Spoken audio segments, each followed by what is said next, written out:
Blue Jays have won 14 consecutive matches, 31-3 overall, more wins than any team in the country. Jayhawks are now 17-11 overall. They finished 8-8 in Big 12 play, but finished strong. 4 straight wins to round out the regular season. Finished tied for 3rd in their conference, while the Blue Jays claim yet another Big East title. And they did it in an impressive fashion against a really quality Marquette team. So yeah, you know, you have both programs playing really good high-level volleyball right now, and that's exactly what you need when you're here in the NCAA tournament. Jayhawks start on the serve. Kennedy Farris ready to send us away. Junior from Leavenworth, Kansas. Off we go inside DJ Sokol Arena in Omaha, Nebraska. And immediately Keely Davis takes a crack. Abby Bottomley's there. Kendra Wade back for Kiana Schmidt, and the first point of the Blue Jays. I think tonight what we're going to see is just a battle of the defense. You're going to see both liberos and Kennedy Farris as well as Abby Bottomley just going all out. So it is just going to be an impressive matchup on the defensive side of the game. Abby Bottomley on the serve, senior from Virginia Beach, Virginia. Caroline Bien says hello right into the bench for their first kill.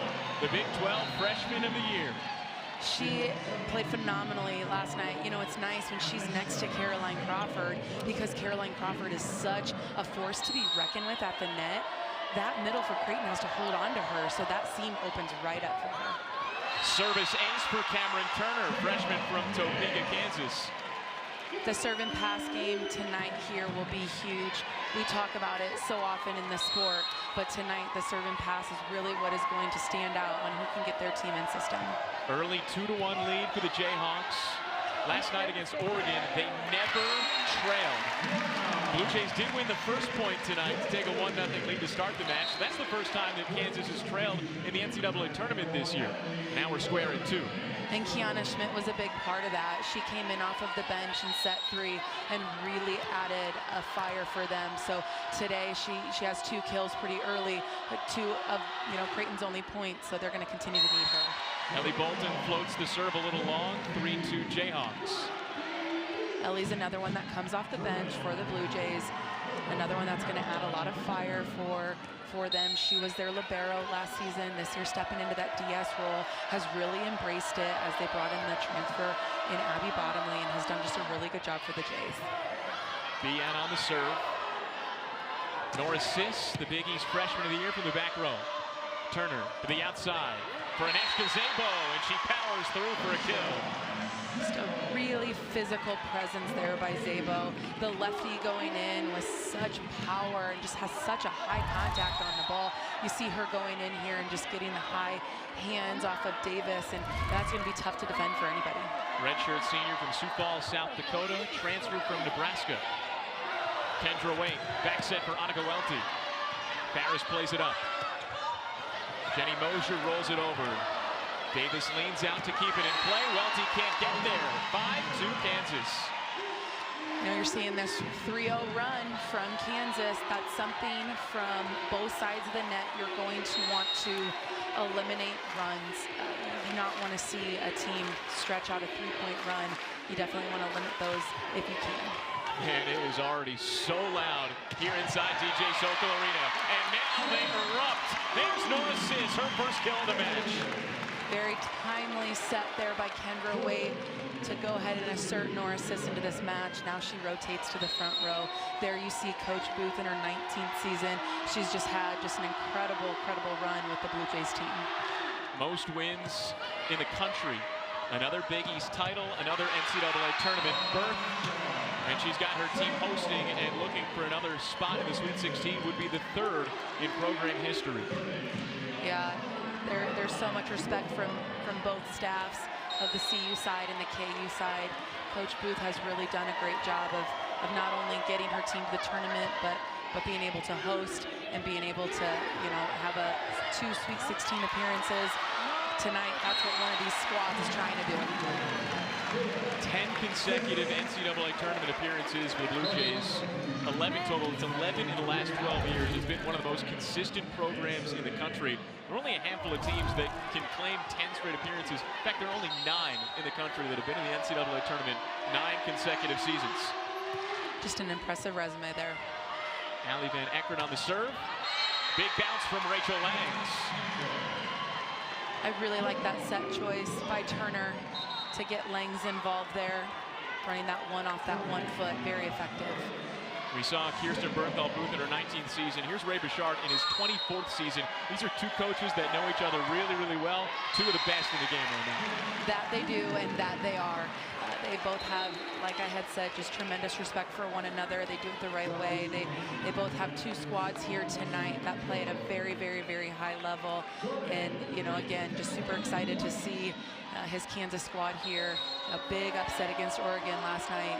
So just another really quality team that he's put together this season. Kendra Waite on the serve, another fantastic freshman for the Blue Jays. Bottomley sets up Sis, cracks it to the corner, Bien's up to the task.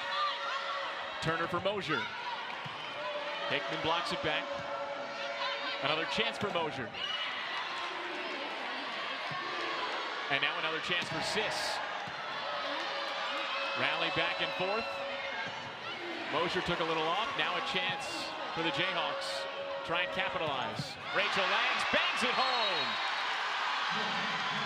Rachel Langs has really done a good job today here. You know, last night she was a little quiet offensively. The Jayhawks really relied a lot on Caroline Crawford, but you see here going off that 1 foot, that slide, she's the only middle, not only middle, but there's not a right side attacker. So when you don't have that right side attacker up there with you and you have your setter up there, you're able to run off of that 1 foot with that slide. So she's done a really good job with that here tonight. Only 1 kill for Rachel Langs last night. She's already got 2 in this match, and it's just the first set. Free ball for KU. Turner outside for Bien, and she hammers it home. Caroline Bien, the Big 12 freshman of the year, puts the Jayhawks up by 4. Really physical, quick approach there. What I'm really impressed with is how great the setters have been on both sides of the floor. And the reason why I say that is there's been a lot of opportunities for the hitters to be able to go one-on-one. And I really attribute that to the setters for holding their blockers and not being so predictable. Big block for the Kansas Jayhawks. They've got the momentum right now, up 10-5. Creighton takes a timeout. Jayhawk faithful on their feet and roaring in Omaha, and why not? They're playing like they played last night, really, really well, out to a 10-5 lead. Timeout at DJ Sokol Arena. Back in a moment. We've already got an incredible atmosphere inside DJ Sokol Arena tonight for two teams battling for a Sweet 16 berth. So glad you could join us and be a part of it alongside Shannon Smolinski. I'm Jake Eisenberg. Jayhawks are out to a 10-5 lead early in the first set. They've brought it to the Blue Jays so far, just like they brought it to the Ducks last night, Shannon. Yeah, a lot of firepower both on the offensive side as well as just really gritty defense here by the Jayhawks. Jenny Mosier back to serve with the Jayhawks up by 5. Wait, back set.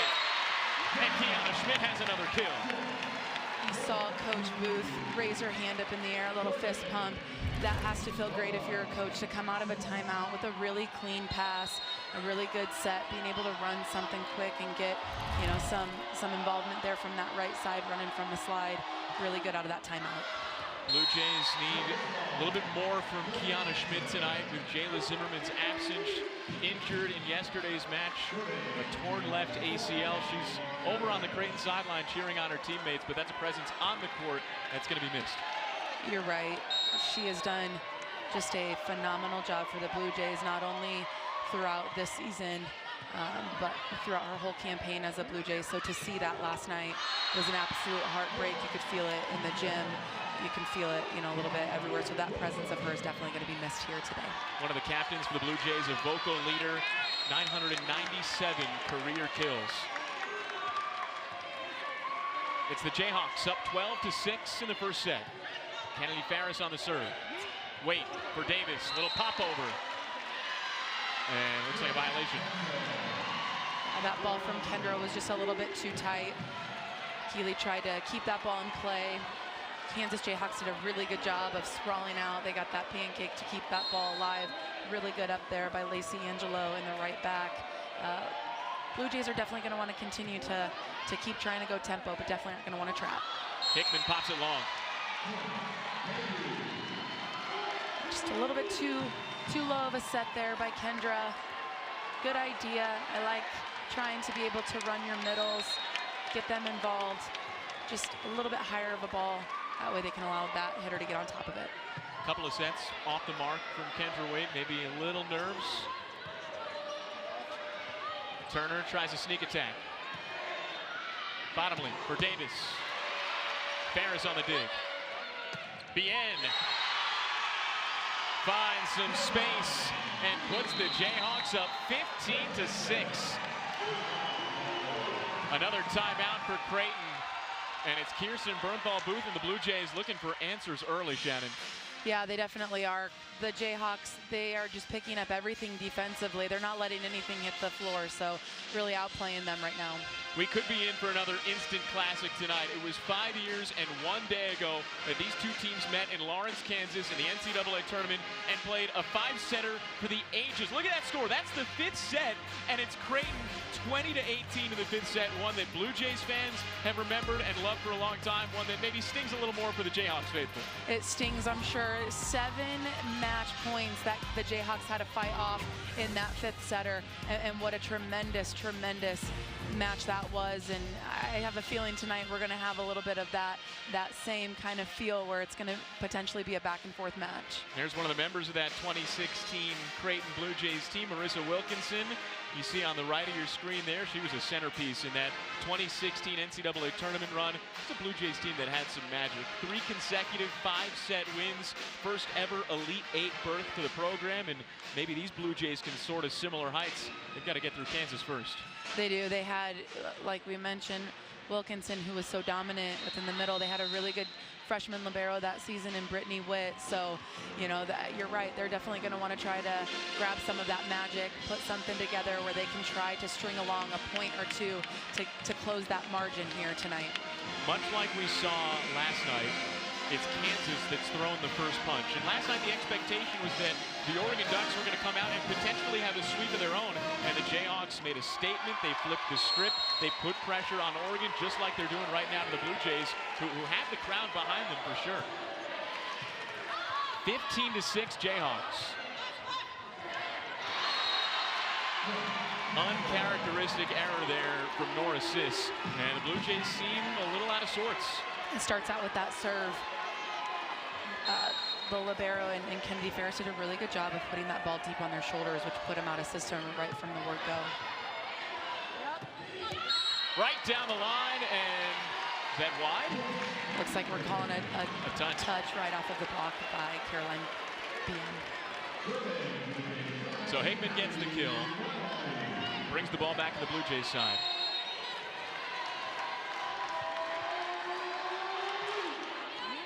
Low serve from Abby Bottomly. Sis from the back row, right through Caroline Crawford. The Kansas Jayhawks talked a lot about one-point mentality, and that has been their motto and will continue to be their motto. And the Blue Jays are going to have to adopt that motto, 1 point at a time. You know, the serving part of it is a big piece of it. There's not really taking risks on that service side of their game, where I'm seeing the Jayhawks being in system on almost every single one of their passes. And Caroline Bien has been there every time. That's 4 kills now for the freshman on 5 total swings.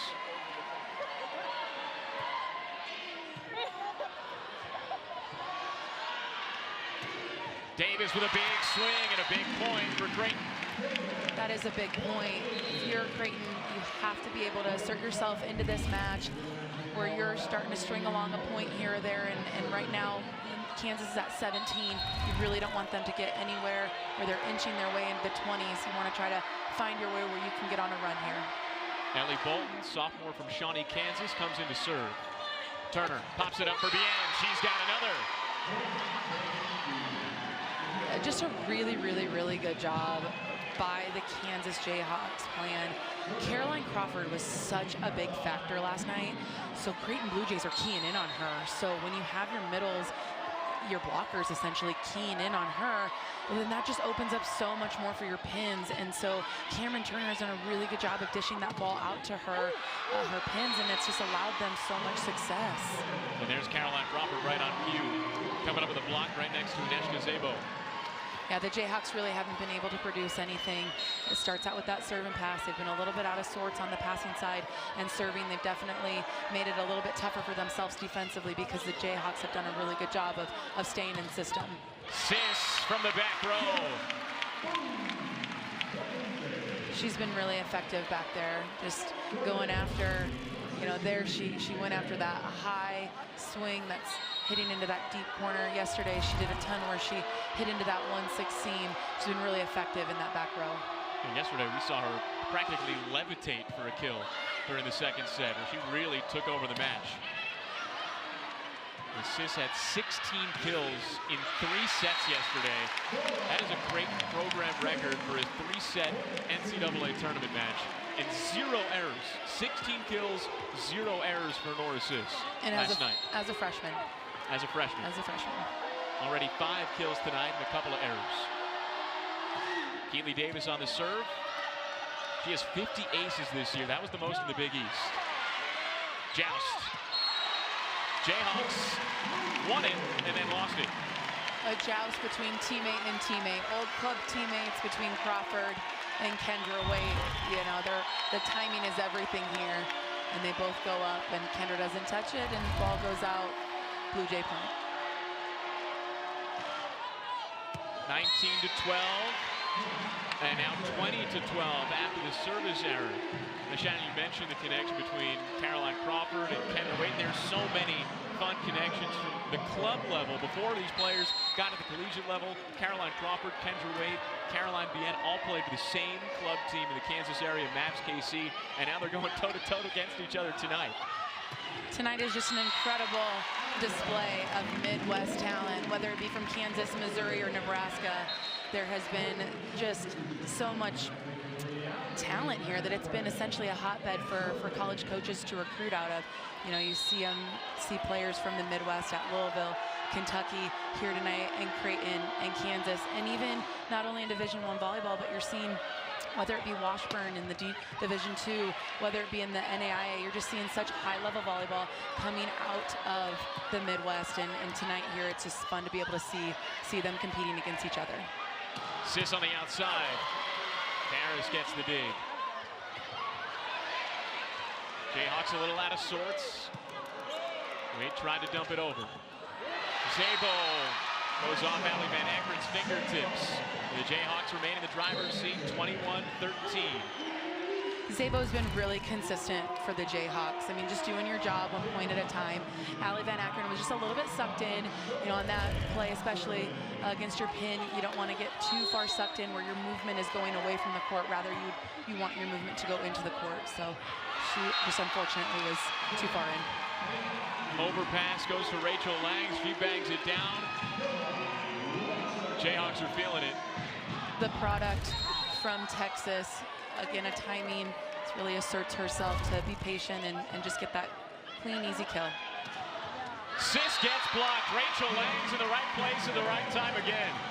She's really turned it up to another level. Like I had mentioned earlier, she was pretty quiet for the Jayhawks yesterday. So, here tonight, she has really done a good job of raising her level of play. It's an ace for Kansas and Kennedy Ferris. Set point KU. What a great serve there by Molly Schultz. So hard to read when that ball is just going so flat and it's just dropping. Just a really great serve by her. Another serve from Schultz. Wait for Welty. Big block and the set for Kansas. Jenny Mosier gets her hands to the sky and the Jayhawks are flying high tonight in Omaha. They take the first set 25-13. What an incredible start to this match. The Jayhawks definitely came to play today. They came to play last night and swept Oregon in an upset. They made a statement then. They're making a statement now. 25-13 in the first set. Second set comes our way next from Omaha. First set to the Kansas Jayhawks tonight for a spot in the Sweet 16. 25-13 over the host Creighton Blue Jays. And the Jayhawks are doing exactly what they did last night, Shannon, against Oregon.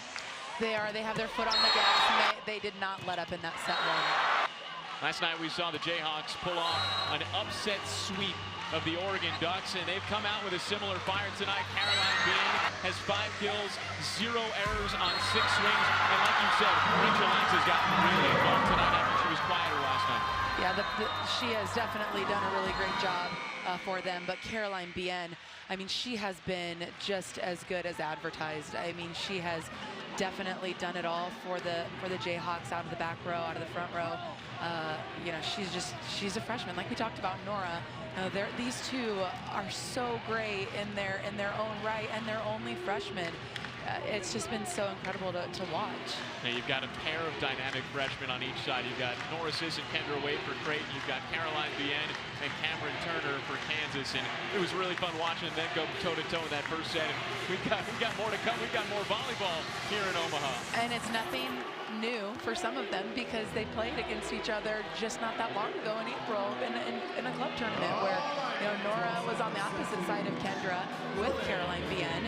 So, you know, like you talked about, there's so many teammates here tonight, as well as now being on the other side or on the same side. Kendra Wake begins the second set. Bien gets blocked, it goes wide.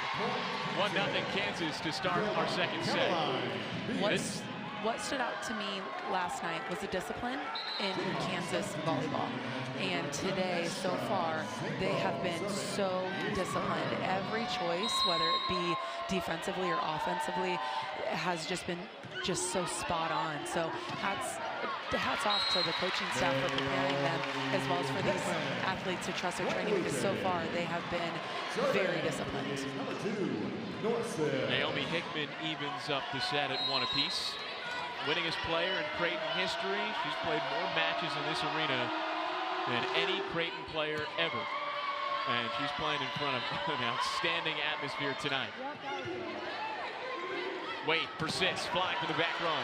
Crawford got a hand on it. Zabo blocked by Hickman. Much better setup there by the Creighton Blue Jays. Started out with a really great serve by Nora Sis, getting the Jayhawks a little bit out of system. So that's exactly what you're going to need to see here if you want to fight. Now it's Nora Sis back to serve. Big East Freshman of the Year.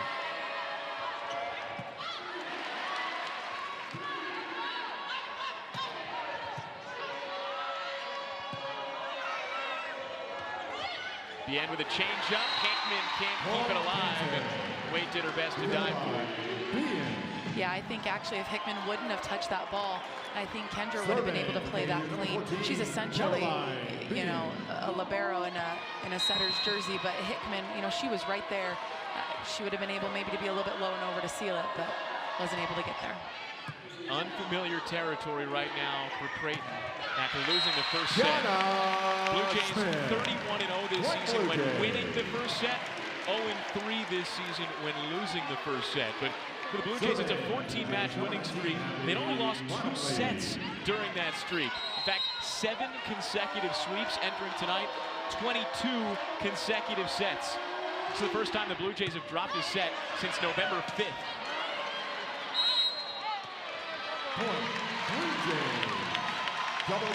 There is a little bit of history in the Blue Jays' favor on that side. They did drop the first set to Kansas in 2016 in the 5-set match in Lawrence that the Blue Jays came away with. 4-2 Creighton. Zabo with a flick.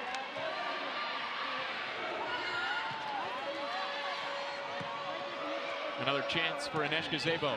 Left-handed down the line, bottomly on the dig. Kiana Schmidt leaning back, sends it long. Kiana has been really effective for the Blue Jays on that one. I think she was just a little bit early. You know, defensively, Wade was out of system. So when you're out of system and the setter's on the 10-foot line, you want to wait a little bit. I think Kiana was just a little early on that one. Caroline Crawford on the serve, sophomore from Lansing, Kansas. Big swing from Keely Davis. My goodness. What a swing with authority there by Keely Davis.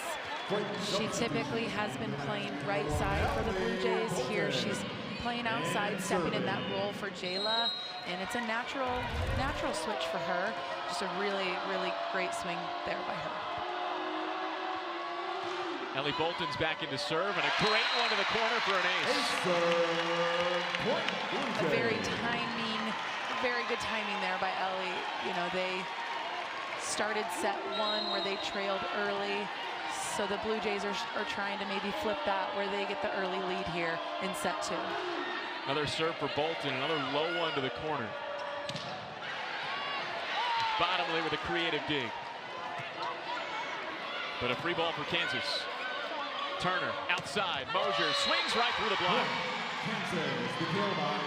At this level, you definitely want to take any opportunities that you get your way.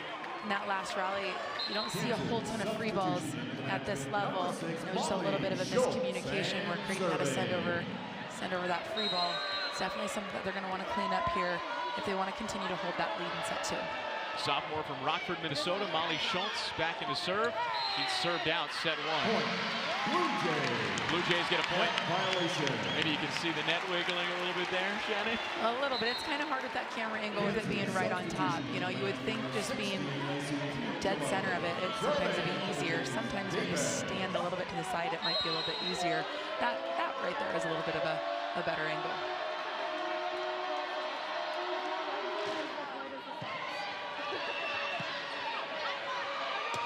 Mosier finds the floor. We talked a lot about Caroline Bien and how great she's been for the Jayhawks. You know, the super senior in Jenny Mosier has just been great. Just really getting that range of her elbow, getting it all the way back, elevating, it springs underneath her, and just hitting that high cross-court shot. Service error from Jenny Mosier. And we'll see if we're going to get a challenge out of the Jayhawks, and it looks like Coach Bouchard is going to grab that green card and challenge if it was in or out. So we'll see a challenge here. Yeah, the way Mosier came off the line after it was called out, she had a little bit of a quizzical look on her face. Her as well as the whole Jayhawk sideline. So you'll see now any part of that ball, if it touches that white line, it is in. So right now you'll look to see if we can see any blue, because that's right behind. You know, it's kind of hard right there with Ellie Bolton being in the way. So they might need Come on, Ellie. I know. You might need to scoot over. Now Keeley's in the way. So again, it has to be conclusive for them to overturn it. The trajectory of it does look as if it will be dropping in. But if they can't get the right camera angle to see that, that might be a tough one to overturn. Yeah, Craig Reel's right there on top of it too. He is. So, you know, they say as line judges to not watch the ball, rather to have your eyes go to the floor so you can see the ball hit the floor. Sometimes, though, it's so tough because with these float serves, you know, the trajectory of it, you know, continues to raise as it goes. So while there might be some balls that you think are going to be out, the bottom of the ball will just drop. And so that's where the Kansas Jayhawks, they saw that bottom of the ball just drop, where they thought, you know, maybe it was going in, where the Jayhawks thought, well, the ball seemed to be clearly out. And then at that last second, did it drop? That's a better angle. Well, we're seeing exactly what they're seeing over at the scorer's table. Brett Myers is the down official, working with Christina Fiebig over there. Bill Stanley's our up official tonight. It looks, that angle, it does look like it touches just a little bit of that blue, which is hard because there's the end, the white. So it does look like it could have been in, but I do think it was just slightly out. Inconclusive. That's the result. And so it's a point for the Blue Jays.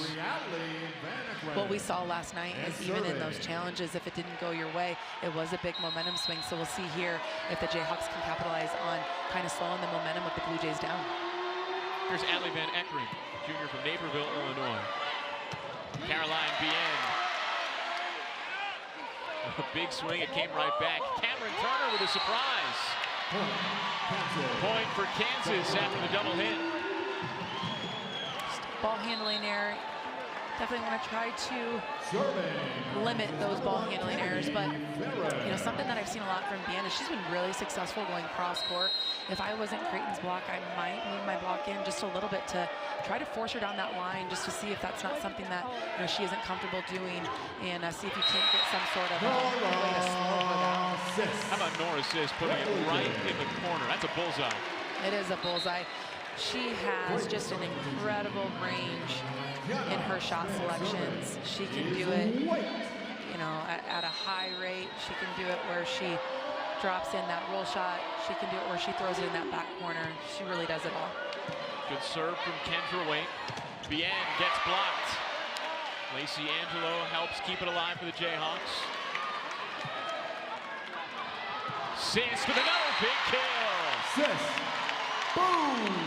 So again, like I was just talking about with Bien, Kiana Schmidt moved her puck in just a little bit. So you see here, well, that's a great swing there by Nora. I mean, just going hard cross court, but you know, to set up that rally was a really good block set up there by the Blue Jays. Timeout, Kansas. Blue Jays up 10-6. They're trying to even this match at a set apiece. We continue. The spot of the Sweet 16 on the line next. Jayhawks took the first set. Blue Jays are rallying in the second set, up 10-6 and trying to even the match at a set apiece. There you see the Waite sisters. That's Kendra on the right, Cassie on the left. Cassie was a member of the Kansas Jayhawks team in 2016, part of that marathon match, and there she is in the crowd. Looks like she's wearing the Creighton blue, though, cheering on her younger sister. Yeah, she was just a phenomenal player for the Jayhawks. That senior season, that 2016 season, libero of the year. And, you know, it's no surprise that Kendra has had the success that she's had. To be able to do what she's doing at Creighton has been a lot of fun to watch. Once the Blue Jays won their match over Ole Miss last night, and it was clear that Creighton and Kansas were going to collide in the second round matchup, well, Kendra was asked about the match 5 years ago between Kansas and Creighton, and Kendra was there. She was watching her older sister Cassie, and she said that Creighton's greediness really stood out to her. Just a great volleyball match. And of course, she was there to cheer on her sister, but she came away impressed with Creighton too. And now she's shining for the Blue Jays in her freshman season. Caroline. Really big swing there by Caroline Bien. Again, just going heavy down that cross court. It's really hard to stop. Jayhawks have cut it to 2. Great serve from Cameron Turner. Barris to the outside for Bien. Bottom lane with a dig. Comes right back over. Zabo puts it back. And the Jayhawks get another point. Another net violation there for the Blue Jays. And Kansas is definitely going to try to capitalize on any of those unforced errors. That's a 3-0 run for Kansas coming out of the timeout, and another ace for Cameron Turner. We're tied at 10 in the second set. Make that 4. Timeout. 4-0 run for the Jayhawks. And a timeout by Kirsten Bernthal-Booth and the Jayhawks. Ray Bouchard took a timeout, then saw his Jayhawks go on a 4-0 run. Now we'll see what the Blue Jays do coming out of this set. Last night, the Creighton Blue Jays took the floor as the number 14 national seed hosting at DJ Sokol Arena. They took it right to an Ole Miss Rebels team and had a really good season, but the Blue Jays were just too much. The Ole Miss Rebels had a really good season. They had a really fast offense that the Blue Jays did a really good job defending against. You see Nora there just having a phenomenal night, hitting the seam, hitting the high corners. Just a really, really, really good performance there by the Blue Jays last night. This will be the final match for this sub-regional. The winner of this match moves on to the Sweet 16 in the regional semifinal, and they'll get the winner of Pittsburgh and Penn State. That sub-regional started today, so Pitt and Penn State play tomorrow. A little ACC Big Ten showdown tomorrow night at 6 Central. Winner of that one gets the winner of this one, and either way, no matter how it breaks down, that's going to be an awesome regional semifinal. 100%. I mean, you're looking at those 4 teams, and those 4 teams have had not only an impressive resume to be here, but even in this postseason run, they've had an incredible showing. So we'll see what the result of that match is. Of course, we got to see what the result of this match is first. It's the Jayhawks out to a 1-0 lead, and we're tied at 10 in the second set after a 4-0 KU run coming out of an earlier timeout. Yeah, we'll see what the Blue Jays put together out of this timeout. You know, definitely is going to start out with the pass, but if I'm Waite, I'm going to definitely see if I can't get one of my middle right sides and Schmidt or Hickman to be able to try to get something going fast. Another serve from Cameron Turner. And she's in the right spot. Bien with a swing. Joust. Won by Creighton and Naomi Hickman. Another chance for Bien. She's blocked. Ferris plays it back. It lands wide. Blue Jays. Just a better setup there, in my opinion, Serving on the Blue Jays defending 2, Bien. Norris. There hasn't been a whole ton of productivity with her going down that line. So when you move that block in, essentially, you're really trying to force her to go down that line, and you're putting a lot on that cross-court shot, which she's been so effective. Turner for Crawford. Point, Kansas. And just when you put the focus on Caroline Bien, Caroline Crawford introduces herself. She had a tremendous match last night. 5 kills, 3 blocks in the first set alone. Finished with 12 kills, hit 400. She filled up the stat sheet, had 4 total blocks last night too. She was the star of the show for KU. She definitely was, and I really like the choice there by weight to have Hickman involved there, because then it puts the focus back on Caroline Crawford. She just got that big swing, and you want to be able to keep her at bay. You want to be able to contain Caroline Crawford, so to make sure that she is also being available, and that blocking part is huge. An ace for Abby Bottomley. She's been great behind the service line, so great. Serving's been an emphasis for Creighton, serving with more pace. Bottomley's been a big part of that. Over 40 aces this season. Somehow got her hands underneath it there and keeps it alive for Creighton. Outside for Mosier. Off the fingertips. Wait for Sis, flying to the back row. Turner's up for the task. Mosier rolls it. Bottomley sprawls away. Sis again. And Bien's there. Now it settles down.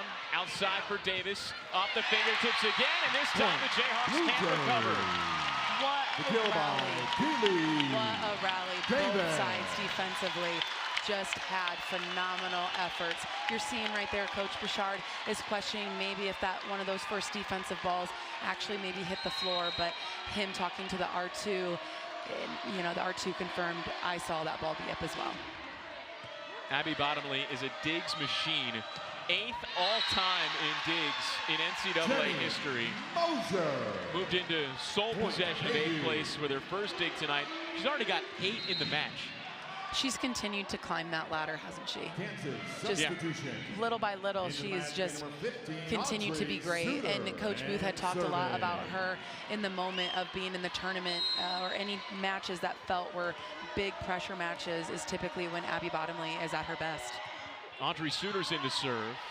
Sends it low over the net. Back set for Schmidt. Goes off Suter's shoulder and falls wide. Really good swing there by Schmidt. You know, the balance and the versatility that the Blue Jays has, they're going to need to use that. They're going to need to utilize it so that they can get a really quality defensive team in the Jayhawks on their heels. Blue Jays up 15-12 in the second set. Jayhawks took the first set 25-13. Rachel Langs goes off the fingertips. Back set for Welty. Turner into the sky. Szabo rolls it. Bottomley's there. Wait on target. Davis the swing off the fingertips. Another chance for KU. And Bottomley is in the right place again. Another back and forth point. Mosier gets it through. Mosier. You knew it would be a defensive matchup, and that is exactly what we just saw in that rally. What an impressive back and forth rally by both sides. You know, unfortunately for the Blue Jays, their blockers just weren't able to set up in time, so they were just caught a little bit too far off of the net there. Kansas back within 2. Molly Schultz on the serve. And she gets an ace. Just a flip of momentum. The Blue Jays were really starting to feel the momentum and really starting to get that underneath their feet. And just like that, the Jayhawks come back in and really get that ace to get that momentum going. Jayhawks are hitting .351 as a team so far in this match.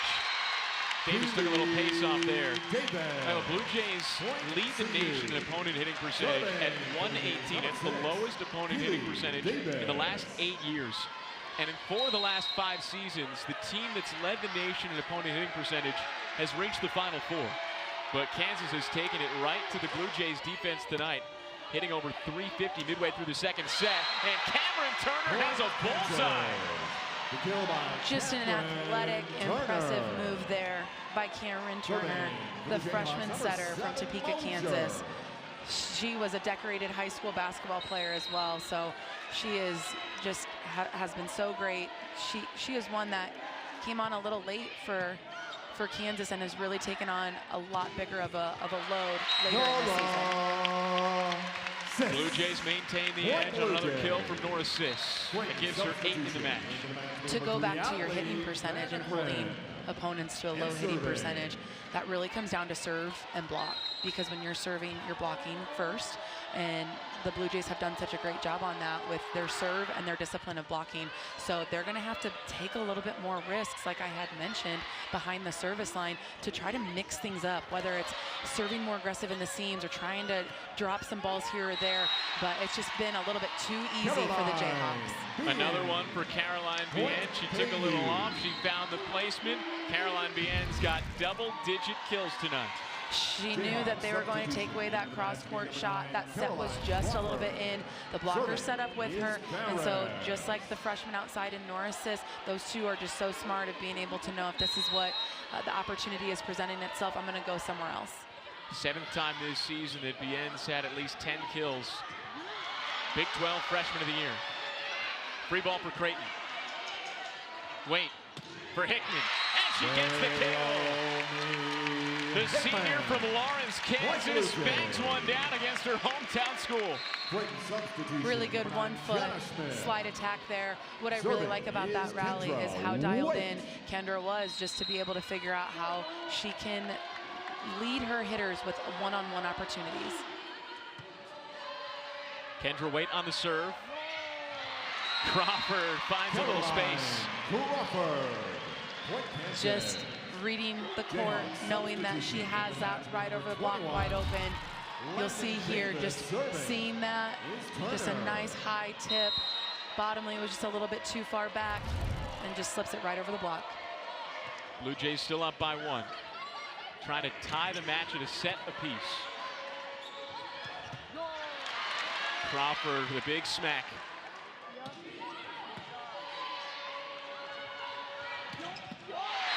Massive swing from London Davis. Fresh into the match and an immediate impact. The freshman from Ohio. Another freshman to add to this match, why not? It's a really good in-system set here. Hickman's not able to be over there low and over, and that's going to create that seam between Davis and Waite. Davis had a season high in kills in the final match of the season for KU against Kansas State. Reigning Big 12 Rookie of the Week. We didn't see her against Oregon last night, but she's come in and given the Jayhawks a big lift. We're now tied at 18 in the second set. Sis rolls it back over. Turner for Crawford. Brought right back. Bien on the outside. Off the block and down. Another kill for Caroline Bien, and the Jayhawks take the lead. Doing a really good job to recognize the forehands in front of her, seeing that she has the forehands, and then taking that thumb up and having that high angle shot to let herself have that nice, easy tool. Hickman finds the floor. Just a little hesitation there by Langs, not knowing if I should be going for that ball or just a little bit of hesitation, but really what you're seeing here is you're seeing Creighton is really, really, really out of system. And the Jayhawks, it's been really easy for them to be in system. Tied again, 19 apiece. Caroline Bien gets another kill. More Bien. Wow, did she elevate on that ball. I mean,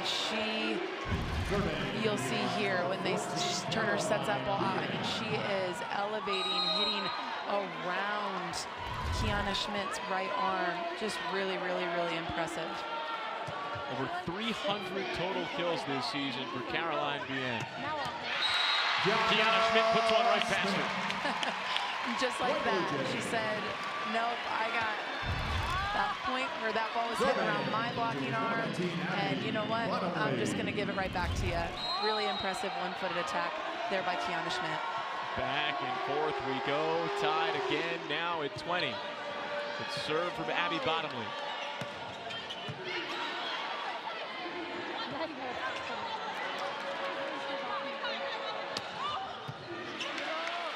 Sis dives for the save. Davis to the corner. Ferris is there. Back for Davis, and she gets the kill. 2 in 2 swings for London Davis. Physical. She is definitely a very, very, very physical right side.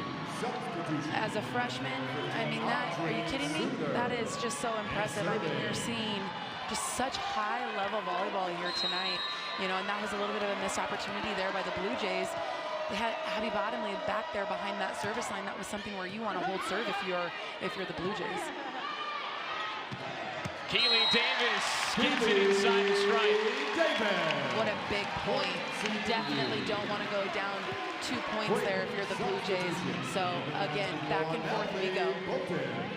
Now tied at 21. This has a little bit of a feel of that 5th set match. Just a little bit. Yeah. Win by 2 here. Another try for Davis. That time the Blue Jays are up to the challenge at the net. And they get a free ball. Wade tried to dunk it and got denied. Rachel Langs was right there to deny her. Really good discipline. That comes down to scouting. You know, so often you see Kendra have such success being able to be that offensive threat. So, you know, Langs is just really disciplined, not going to let that sneak by her, and just answering with that easy block. Now can the Jayhawks find some momentum late in the second set? Or is Creighton up to the challenge to answer again? Bottomley answers with a dig. Langs. Got stopped. Sis for the back row. Too strong. 2 points in a row for KU. Up 23-21. See a timeout here by the Blue Jays, which is a pretty timely timeout in my opinion. Jayhawks took the first set 25-13, and now Shannon, they're on the precipice of a second set win and on the precipice of going up 2-0 in this second round matchup. Yeah, if you're the Blue Jays, you don't want to let this slip away. I mean, they did a pretty good job of controlling this set for the large part of set 2 here. You definitely don't want to see that slip. Jayhawks looked down and out at a point during this season. They had lost 8 of 9 during the month of October. Then they finished the year with 4 consecutive wins and really needed that sweep against TCU and Kansas State to make their way into the NCAA tournament. But they've proven that they should not be overlooked with a sweep of Oregon yesterday and taking it right to the host Creighton tonight. I would agree with you. And the K-State win was a reverse sweep. So, you know, to feel that confidence going into the NCAA tournament, that speaks volumes. I mean, there's so much there that really has your team feeling really great about your game plan, your depth, that trust within each other, and you're definitely seeing it here today.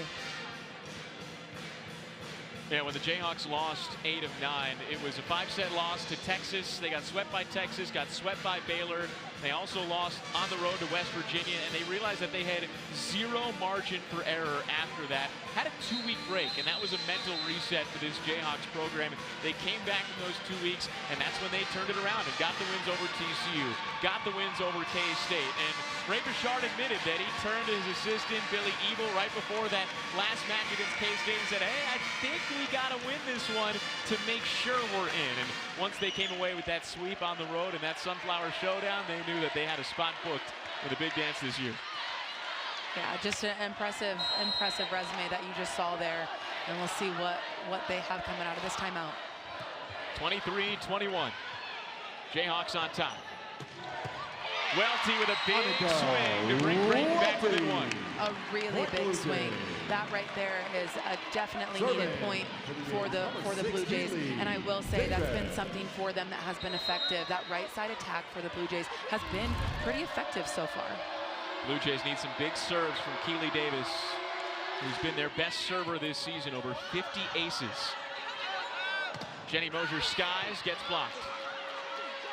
Another chance for Mosier. A roll shot, and she finds the floor. Set point, Kansas. Super smart there. Got blocked the first one. Knew that she was going to have those forehands. You know, if you're the off block, Nora, or if you're Ellie Bolton being right behind that block, you have to expect that roll shot there. So just a huge point for Kansas. Those Kansas fans are on their feet behind the bench, and they're waiting to get loud. Crucial service error. And the Blue Jays might have a door open for this second set. Yeah, you never want to miss your serve on set point. So we'll see what Creighton can find a way to fight off another set point. Still set point for Kansas. Van Ekeren on the serve. Turner for Bien. And it's wide. We're locked at 24. Really gutsy swing there by Bien, just definitely going after it. But what a huge point that was.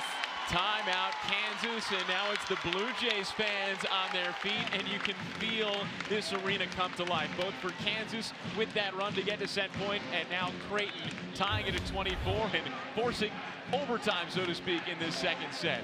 The Blue Jays have been so good this year, more wins than any other team in the country at 31-13, hosting for the fourth time in the last 7 years. Now, what more can you say about what Kirsten Bernthal-Booth has done with this program over the last decade? It has been just very impressive. I mean, but you see right there, quality wins. Kentucky, who was the reigning national champion last year. Illinois, a very quality program in the Big Ten. And then Marquette, which is just always so great for the Big East. And they did it 3 times. Yeah, swept Marquette in the Big East Tournament Championship game. The Blue Jays swept their way to the Big East Tournament, just like they did in 2016 when they reached the Elite Eight. So maybe it's a sign of things to come, but the Blue Jays have a tough task ahead of them. They're already down 1-0 and tied at 24 in the second set. Yeah, out of this timeout, you know, definitely Keeley is somebody that you're definitely wanting to be back behind the service line. So, you know, now coming out of this timeout, it's what are we going to expect on the defensive side of the ball? You have Cameron Turner, who's in the front row, so she could potentially be an offensive threat. Then you also have Rachel Langs, who's been so great behind, and then you also have Carolyn Bien. So there's a lot that could essentially split the block here for the Blue Jays. So for them, they definitely want to be able to get out of system the Jayhawks right away. And excuse me, it's not Keeley, rather it is Kiana, it is Allie Van Ekeren. Tied at 24. Bien blocked. Another chance. Little change up. Outside for Sis. She took a little off too. Jayhawks keep it alive. Wow. And the Jayhawks get the big block. It's Caroline Bien. And she was solo, one-on-one. Langs went up with weight, which created the one-on-one opportunity. Bien just got lined up with her, stopped and dropped, and was able to take away that seam with that right hand. Really impressive block there by the freshman. Just when you thought the Jayhawks were down and out on that point, they fly high. And now another set point.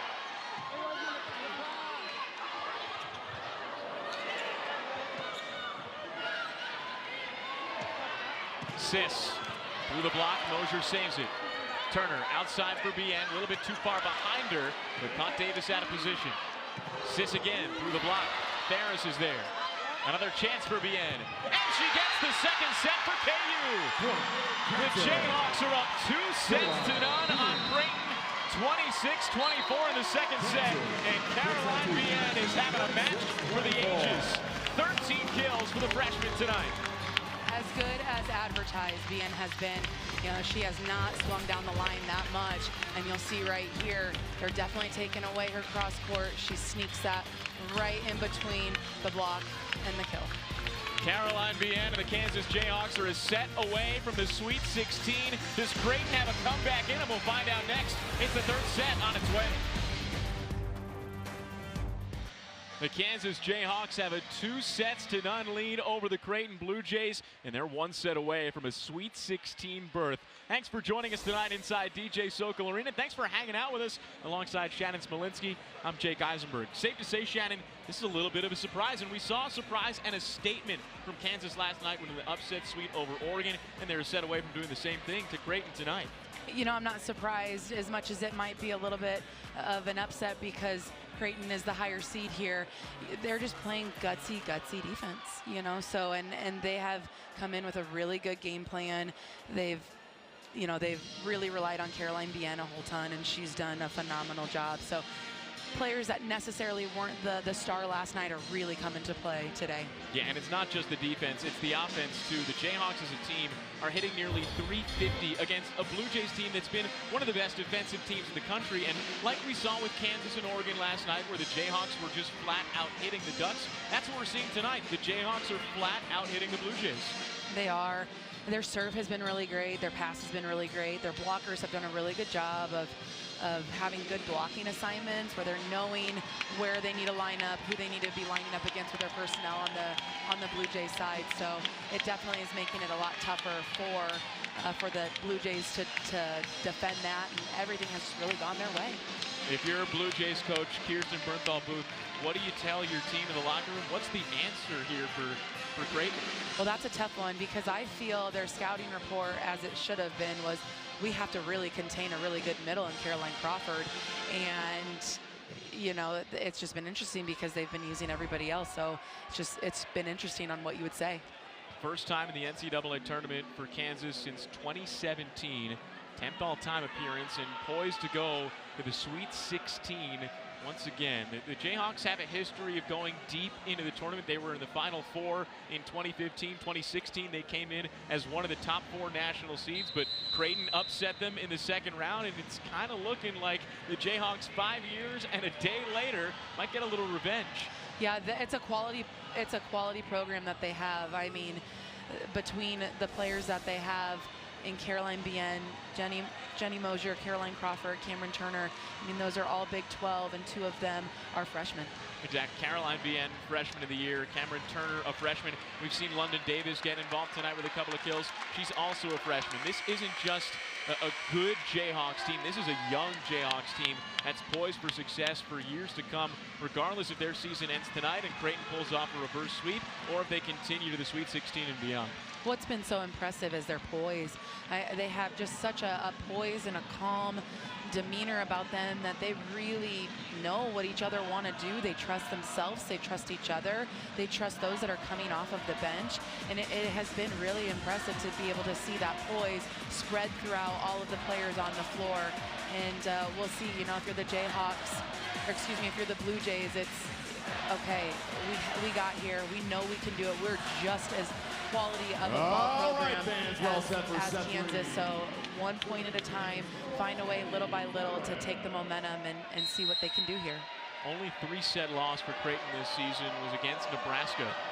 It's the only time this season the Blue Jays have been down 0-2 in a match. So if the Blue Jays want to dance their way into the Sweet 16, it'll take 5 sets. And Kansas, of course, hoping it doesn't get that far. Here's Davis. Blocked back, and the Jayhawks begin the 3rd set with some momentum. Really good job by that block setup in Turner and Crawford. Just really getting good timing here. You'll see they set up with her. Great setup by Cameron, and then Caroline just gets those hands low and over. For what it's worth, the Jayhawks are much more experienced this season in 5-set matches. They've played 7 of them. They've won 5. Blue Jays have only played 2 5-setters this year. They're 1-1. Of course, Blue Jays need to win 4th set, or the 3rd set first, and then the 4th before we even get there. Bottomley on the serve, and it's an ace. Tucked it right in. Bottomley, that ball just dropped. Literally, the bottom just dropped out of that ball. I mean, it's right in front of me, and that sucker just took a nosedive. See if she can do it again. And she does! Back-to-back aces for Abby Bottomley.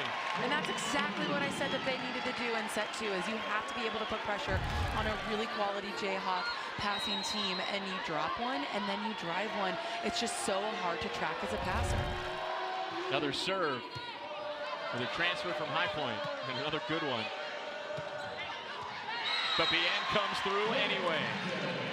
You asked what Coach Booth would be saying in the locker room, and I guarantee that she put a lot of emphasis on the serving part of the game, because in my opinion, I think that the Blue Jays are a lot better of a serving team than what they had shown here so far tonight. And what they've shown here early on in set 3 is something that they're going to need to do, put a ton of emphasis on. They want to try to sneak a set away from the Jayhawks and force this thing into a 4th set.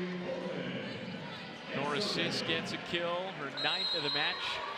Last night we saw Sis take over the 2nd set right after Jayla Zimmerman's injury. And Sis wound up with 6 kills in the 2nd set. Blue Jays took off from there. Sis finished with 16 on the night. Caroline Vien's nearly there herself. That was her 15th kill in the match. Yeah, she's doing a really good job of seeing that that block is now taking away her cross court. So this ball right here, you're going to see it just gets around Kendra's right arm. So, you know, you give her just too much, and she's going to find a way to sneak it in there. Now Bien on the serve, got a little help from the net. Bottomley's there again. And Sis plays it back over. Mosier, cross court. Davis is there, put right back. Mosier at the net. Looked like she might have touched it. I think we're going to see an immediate challenge, and Coach Booth is going to challenge the net on Mosier on that overpass. The down ref thought that maybe it was the ball, signaled with his hands that it was ball, but I'm pretty sure we're going to see in this review that it indeed was the blocker's hands that got that net. So Brent Myers puts the headset on, and now we're going to see exactly what they do. Yeah, they'll fast forward a little bit, but once this play goes through, there's going to be the defensive rally that makes the overpass happen where Mosier goes up. So you'll see if they get there. They're still trying to figure out which one it was.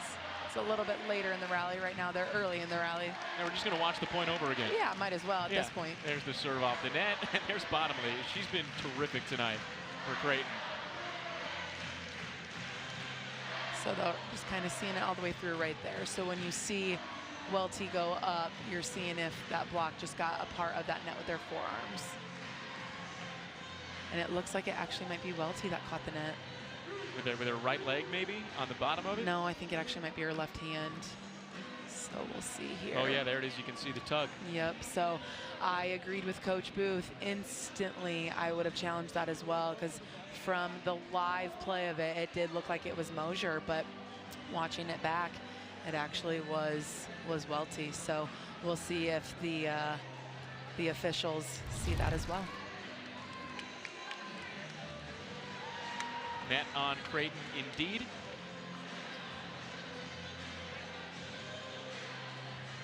And that was the first of the 3 challenges that you have. So, you know, just because you're using that one and you lose it, and we're in set 3, so maybe that'll slow down the momentum a little bit. Shout out to Gracie Van Driel on the Jayhawks sideline, who after finding out that the Jayhawks got that point, just did the worm in front of the bench. That's really impressive. Davis off Ferris. That's a powerful swing right there. It's a powerful swing. You know, she's going to continue to need to do that. But again, I've just been so impressed by both sides and the defensive efforts that they've been putting out on both sides of the net. It's been really impressive to watch here tonight. Blue Jays are now hitting an even 200 for the match. Up 5-4 in a must-win 3rd set. London Davis with a powerful swing. Jayhawks come right back with another. Just a tough break. You get that really great up, but when you get an overpass, that really makes it hard to defend. So you see the timing of Crawford there, and just was able to sneak that ball in. Tied at 5 early in the 3rd set.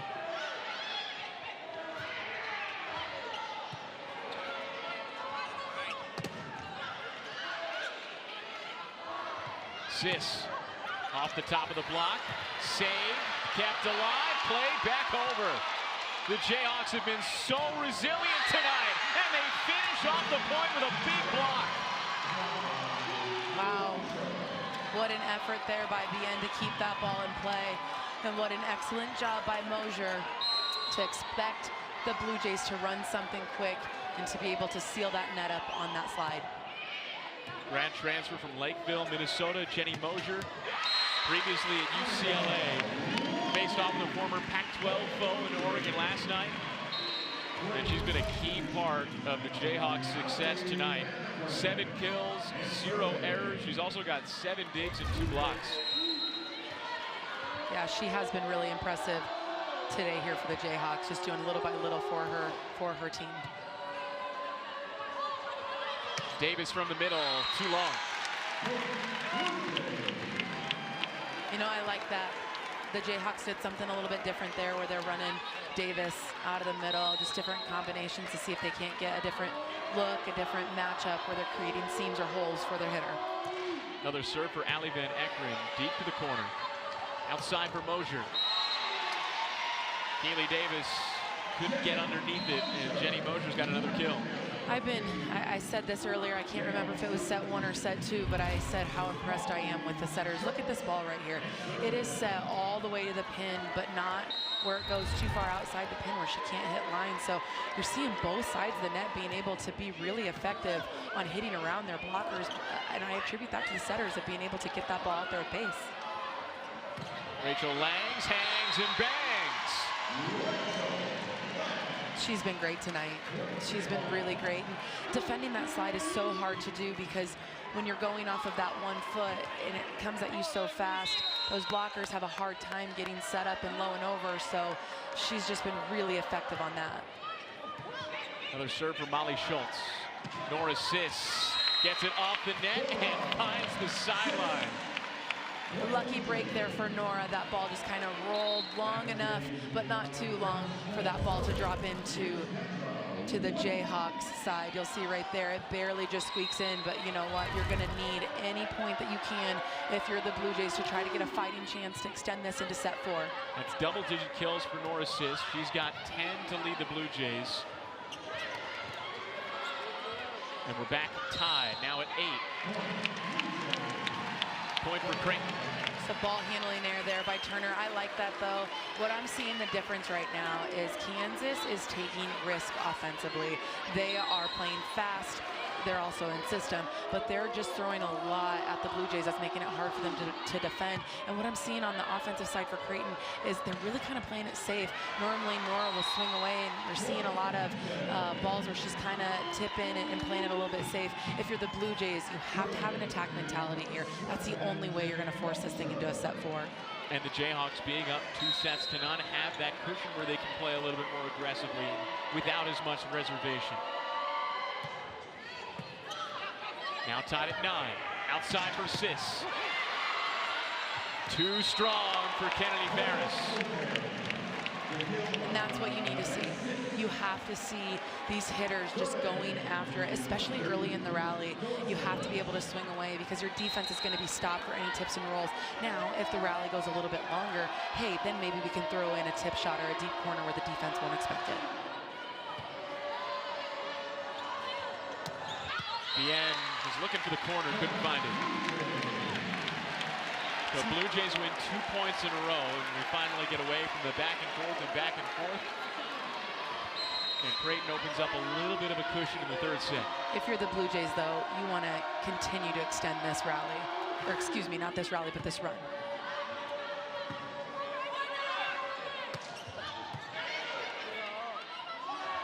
Wait for Sis into the net. 5th error for Nora Sis tonight. Yeah, another unlikely error, but I like that she's swinging there. I mean, you have to be fearless. You have to go after it. So at least if you're making an error, at least you're going for it. Good low serve from Kennedy Ferris. Big kill and a beauty from Kiana Schmidt into the corner. I love that she ran that behind Kendra Waite because Crawford was lined up in front of her. They ran that quick little 6 behind, which was able to get her to work around Crawford. Turner trying to dunk it back. Shannon, did she hit the net there? No, what they called was a lift. So typically a lift is qualified as a throw or a carry.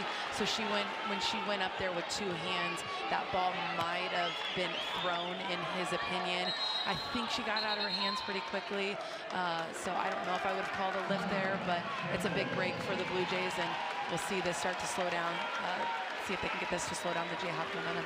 Yeah, Ray Bouchard's not thrilled with that call. He calls timeout with the Blue Jays up 13-10 in the third set, needing a win to stay alive.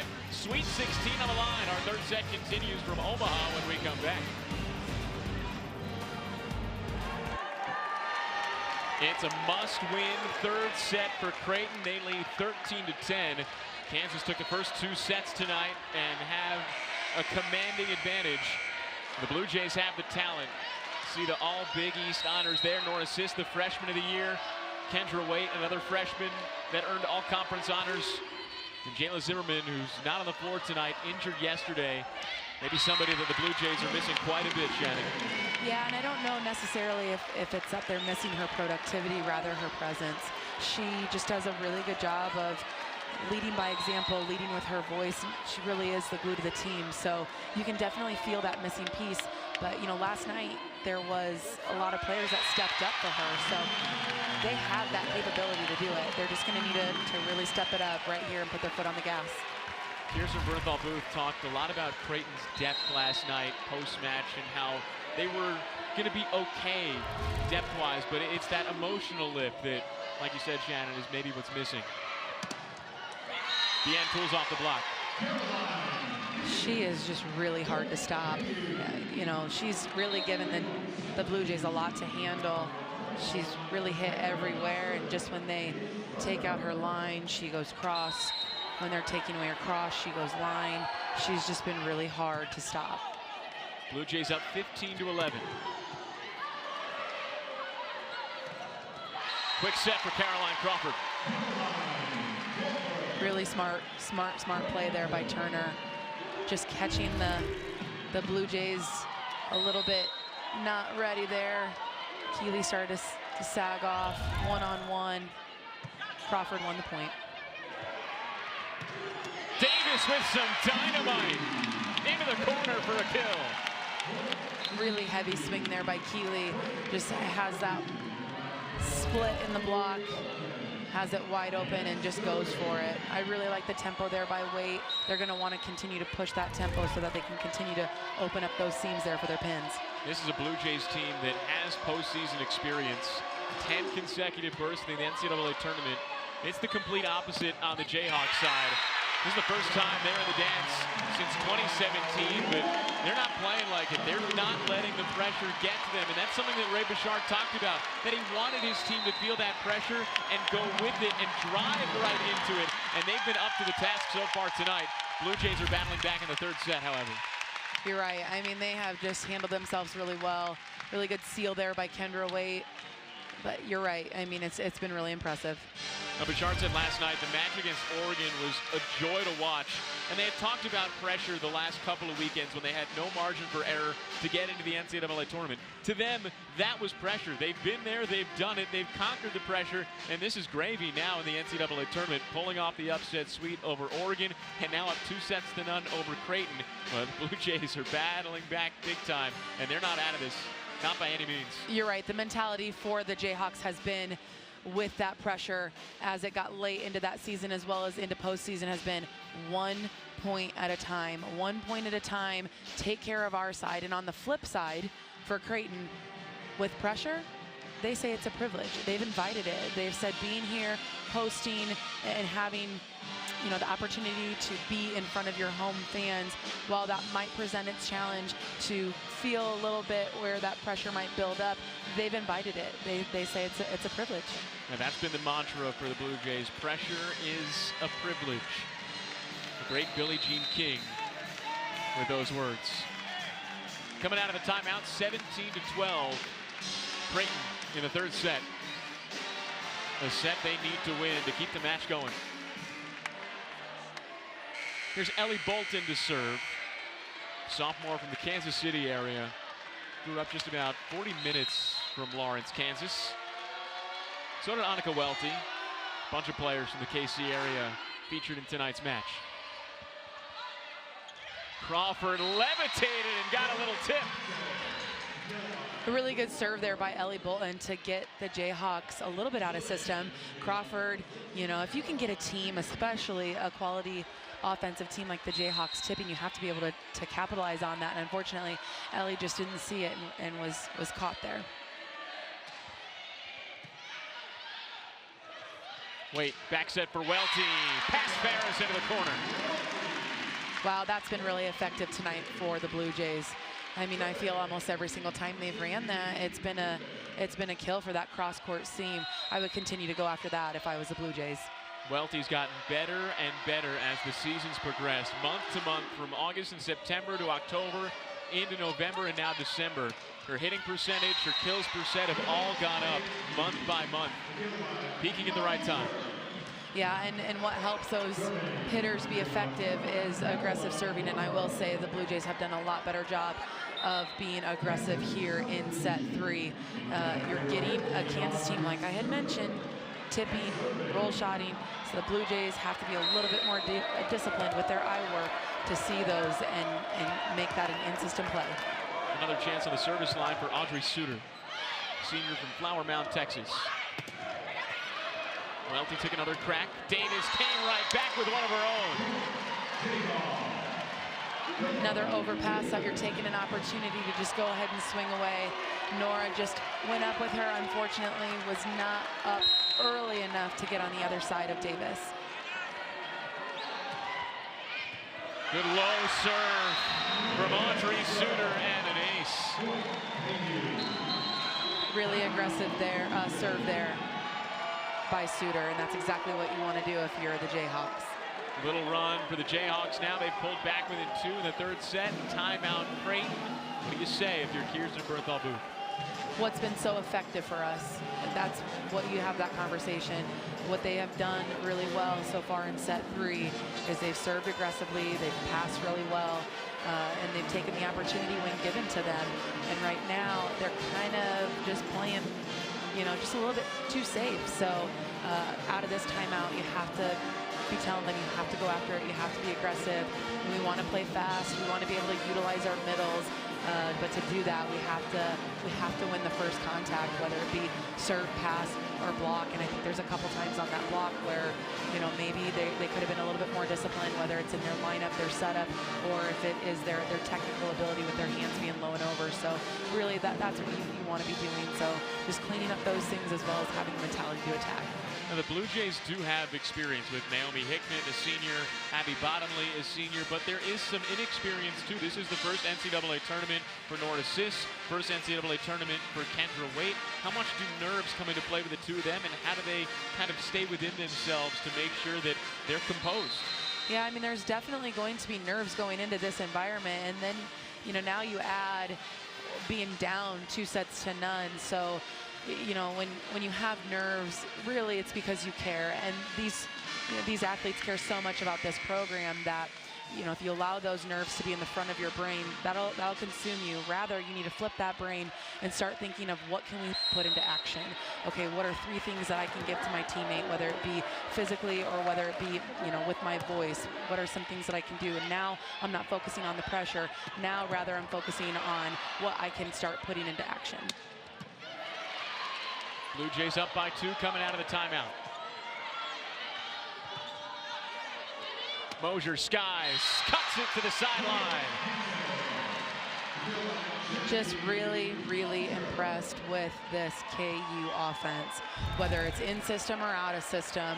You see there an out of system ball, and she is able to take that, hit that 4-to-4 shot where she hits that thumb down in that zone 4. Really impressive. 10 kills now for Jenny Mosier. Nora Sis with some flamethrower swings. What a really great swing there, and that's exactly what the Blue Jays want to see here. Just a quick tempo ball. Blockers aren't ready, and you know what? That when you're going in with that much authority, that is going to be hard for anybody to defend. Blue Jays back up by 2. London Davis denied. Mosier had to come through toward the middle. Wait to the outside for Sis. Into the corner. Another perfect strike from Norsis. What an impressive hand contact there. She hit that ball so high and then was able to finish at the top where that thumb, you know, she's able to just finish that elbow to wrist movement to hit that ball in the corner. Jayhawks come right back and take the momentum back. Rachel Langs with another big swing. You have to let that one go if you're the Blue Jays. It's just a bang-bang play. Both teams are going to get their big block or their big kill. What's going to really win this set is who's going to be the most disciplined on their ball control and who's going to be disciplined on just, you know, cleaning up the things here or there. Back set for Hickman. Pops it, finds some space. Smart play for the senior. Really smart play, and that's what you have to do. I mean, that's what the Jayhawks have done tonight so well, is they have seen the court really well. They have played really gritty, all-out defense. So Creighton is very capable of doing that. They are one of the better ball control teams in the nation, so they have to continue to fight. Another chance for Hickman. Blocked toward the back. Waits there to save it. Hickman again, and this time the Jayhawks get the block to the hardwood. Jenny Mosier and Rachel Langs. Really good seal there by the Jayhawks. The timing is everything there, because if you don't wait and get low and over, you could easily get tooled there. So a really good ball, maybe a little bit too tight for Hickman, and just went right into the belly of their hands. That's 10 blocks tonight for the Jayhawks. 6th time in their last 7 matches, and they've got double-digit blocks as a team. No stopping that one from Norris though.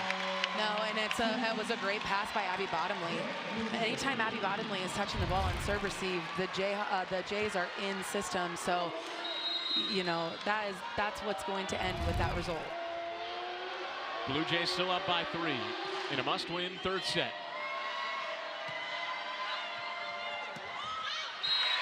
And now up by 4.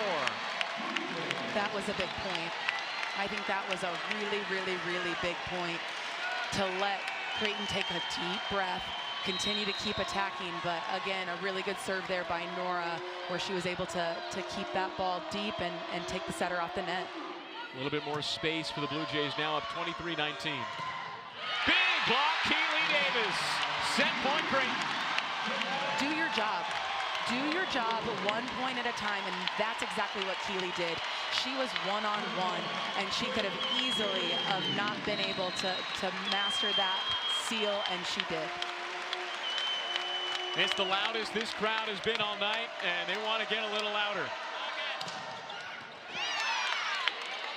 Hickman saves it. The end's denied. Turner plays it back. Bottomley's right there. Sis from the back row gets the set for Creighton, and the Blue Jays stay alive. 25-19 in the 3rd set. We go to 4 tonight in Omaha. What a great rally. What a great set. I have a feeling that set 4 is just going to be just as exciting as set 3. The Blue Jays are down, but they're not out. Jayhawks took the first 2. Creighton wins the 3rd. We go to the 4th next. Stay with us in Omaha. This is getting exciting.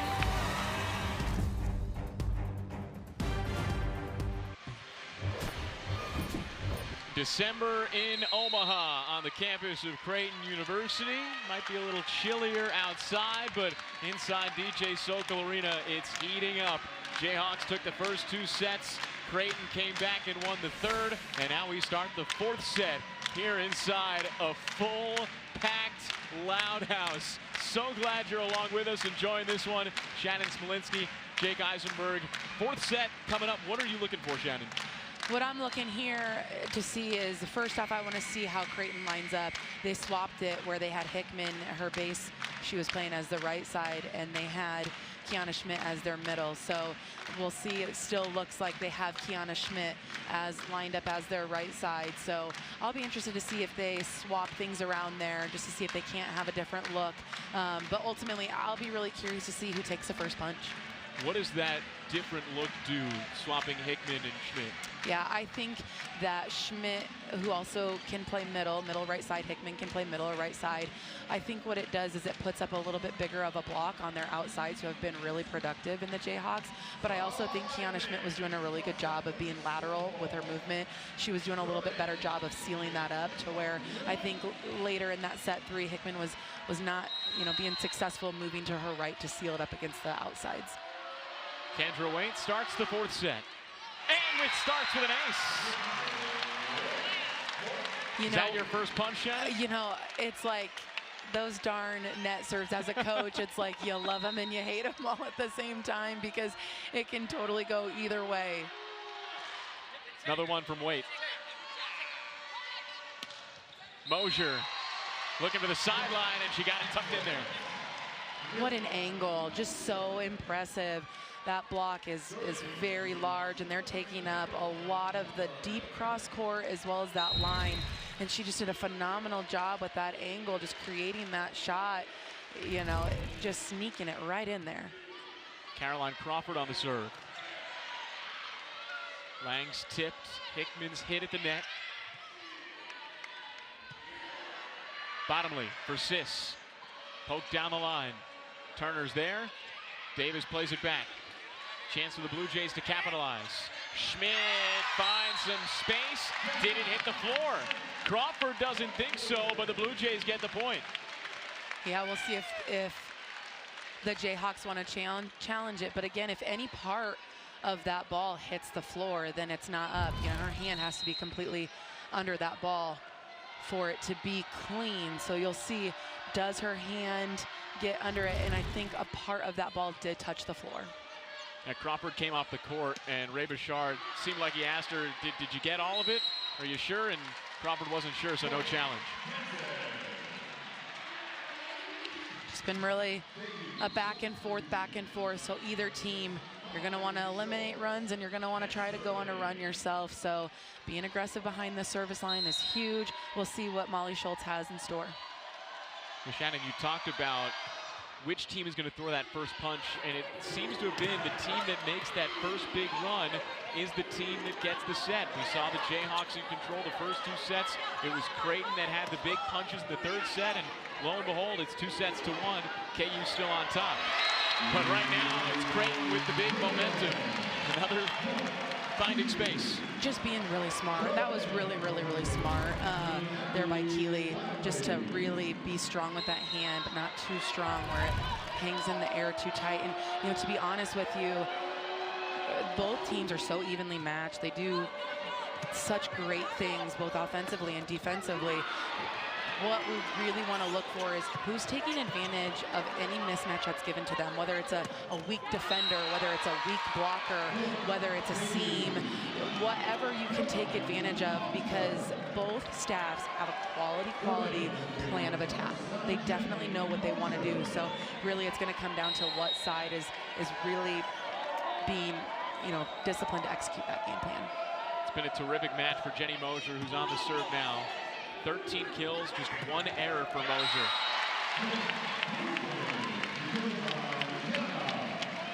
She's been so great behind that 1-foot slide, like we talked about, just really hard to defend. That set gets all the way out to the pin, and Bien just wasn't able to get out there and close, so that allowed that line shot to be wide open there for Schmidt. Blue Jays are trying to force a 5th set. Crucial service error from Ellie Bolton. Yeah, you definitely don't want to see any unforced errors. And when you're missing serves, any of them typically are an unforced error, but you don't want to see any where you don't have the other side at least have to make the choice, is it in or is it out? So when you're putting the ball in the belly of the tape, that's definitely an unforced error. Keeley Davis comes through. Gives some energy to the fans clad in blue tonight. She has really turned it on here late in this match. Just going in with just such a physical presence and such a high contact to sneak it in between the block there. 9 kills now for Keeley Davis. Low serve to the back corner. Sis. Did she get a touch? She did. And shrugs from the Jayhawks sideline. So you're seeing a little bit of confusion, a little bit of questioning by both sides. The Jayhawks think that that ball is clearly out, while the Jays think that there might have been a touch. So one line judge called it out, one line judge called a touch. So now it comes down to, did the R1 see anything where he can overrule? Because essentially he has that power to overrule anything on the line judge. That was Abby Bottomley you saw talking to Bill Stanley, the up official. And Bottomley's gone back to talk to Kirsten Bernthal-Booth. So now what we're seeing is Coach Booth is just saying, if you're seeing this and they're seeing that, at least talk to them. You know, Amber Nicholson, line judge, Craig Weedle, line judge, they're both quality line judges who do a great job. So they'll have a meeting of the minds, if you will, to see what they can come up with. So we'll take a look at it right here. We'll see if there was any blockers that touched that ball, any defenders that touched the ball, or if that spin was indeed part of the net. And I think that's essentially what it was that spin, where the Jays thought that that spin maybe could have been because of a blocker's hands. I don't think that they necessarily thought that there was a net, but there was. And I think they did get this one right. I do. Point Kansas. Yeah, an upset crowd here in Omaha as they want to try to rally and be that seventh man, if you will, for their Blue Jays. But I think the officials got that call right. That's all you can ever ask. Yeah, yep. And they did it without you know, looking in the monitors. Square at 5 in the fourth set. Wade comes through. We've seen her try that a couple of times tonight. That's the first time it's worked. It was an incredible pass by Bottomley. I mean, just a phenomenal pass that it just leads her right into having that, you know, nice tight pass where she can be strong and physical with that left hand.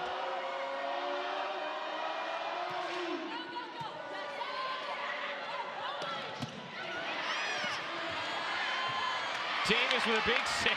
Wow.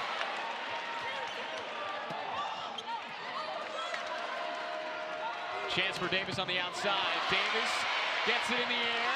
Bolton controls it. Davis sends it back once more.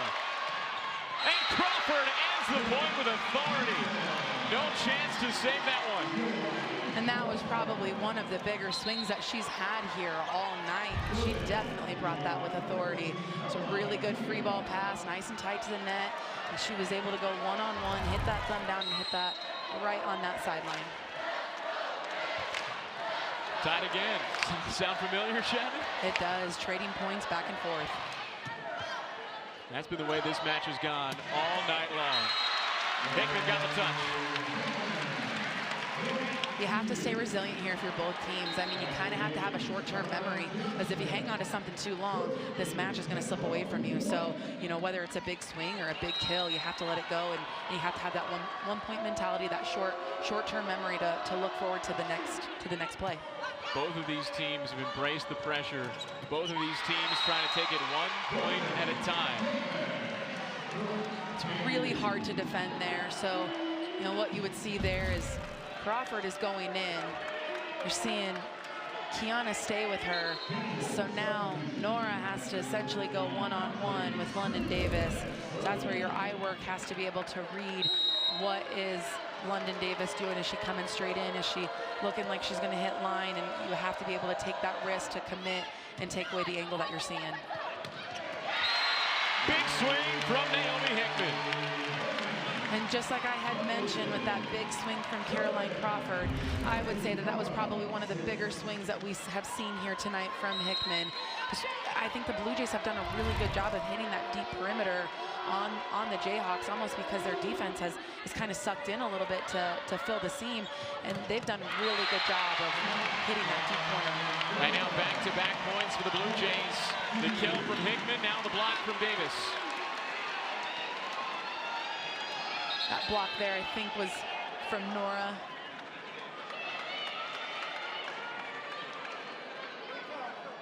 As they side out, looks like we have a little bit of a slippery court. Sometimes you'll get that on the Terraflex.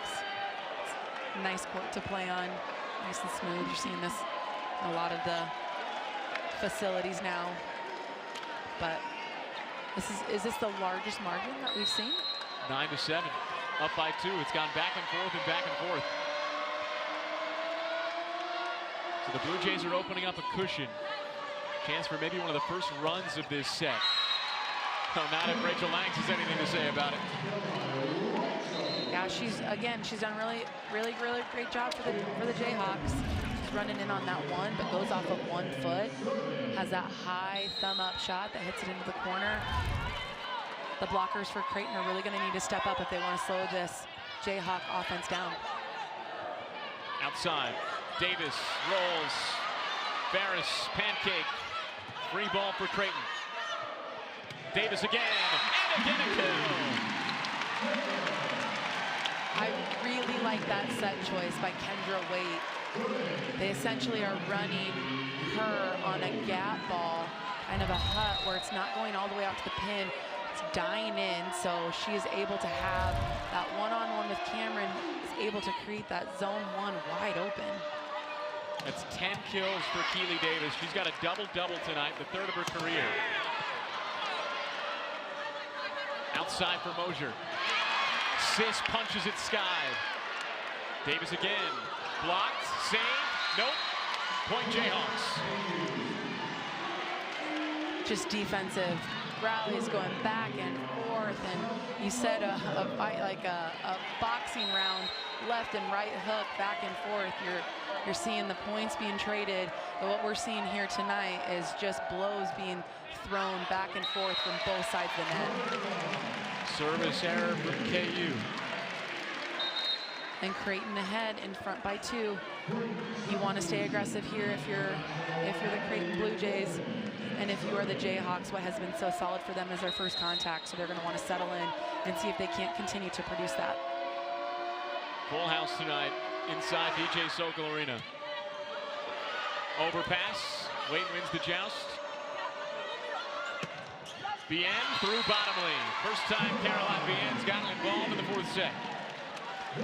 Yeah, she had that cross-court shot open. I think Bottomley kind of got caught moving in where she wasn't stopped, and her direction wasn't able to allow her to go to the sideline there.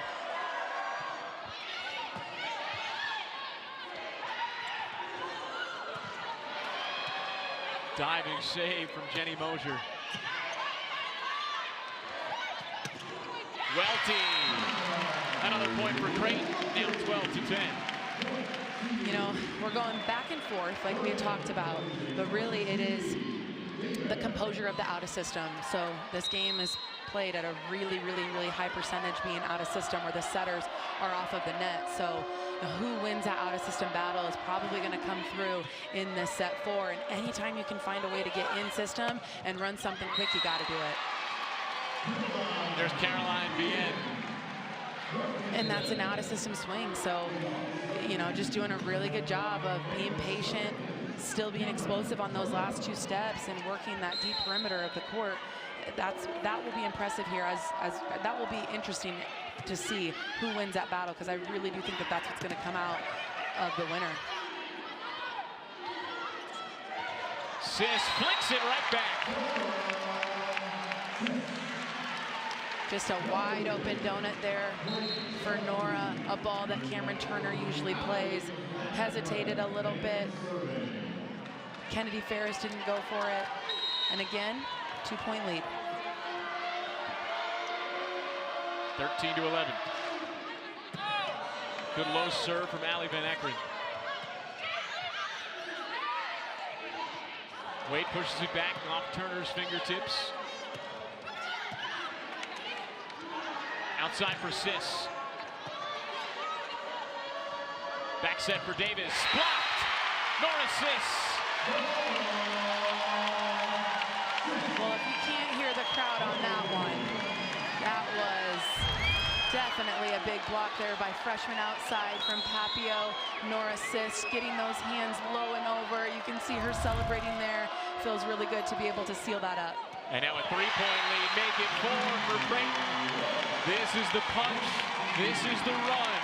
Down 2 sets to none. The Blue Jays came back to win the third. Now they're up 15-11 in the fourth.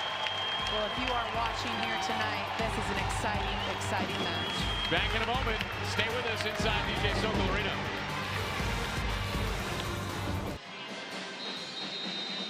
Jayhawk band inside DJ Sokol Arena.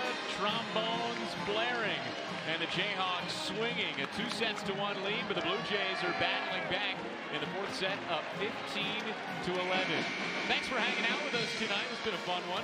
Alongside Shannon Smolinski, I'm Jake Eisenberg. We've seen the first punch thrown in this set, Shannon, and you said that that was going to be the key in this set. It's the Blue Jays that took the swing, and now it's up to the Blue Jays to hang on and force a fifth set. A back-to-back points with an ace and a solo block, that definitely is going to fire up that Blue Jay squad. Allie Van Eckeren on the serve, coming out of the timeout. Caroline Crawford gets blocked by Naomi Hickman. But the Jayhawks recover. Wait for Sis, the freshman connection. And the Jayhawks battle back to get the point. She's just so chippy. She just finds different ways to score. Hickman was kind of straight up on that one. So Caroline was able to see that, use that to her advantage, and get that tool. At this point, if you're the Jayhawks, you're trying to close this gap. Big 12 Freshman of the Year, Caroline Bien from Overland Park, Kansas, former club teammate of Kendra Waits. She's got 19 kills in this match, 2 shy of her career high.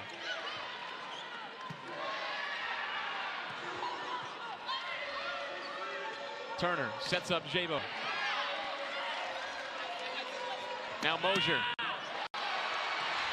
Blue Jays can recover. Back-to-back points for KU. Yeah, the out-of-system swing. They've done a really good job. The Jayhawks have put a lot of pressure on the Blue Jays on out-of-system by attacking high hands, which is deflecting that ball and making that ball go in a different way, which is really having the Blue Jays chase that ball down in all different directions.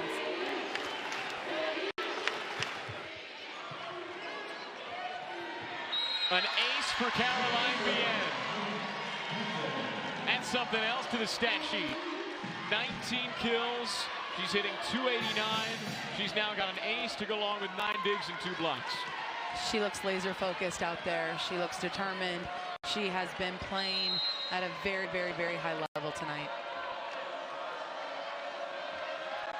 Grew up watching Kansas volleyball. Playing for the Jayhawks was always a goal. And now she's living the dream and shining in the NCAA tournament. And she's got the Jayhawks on a hot stretch.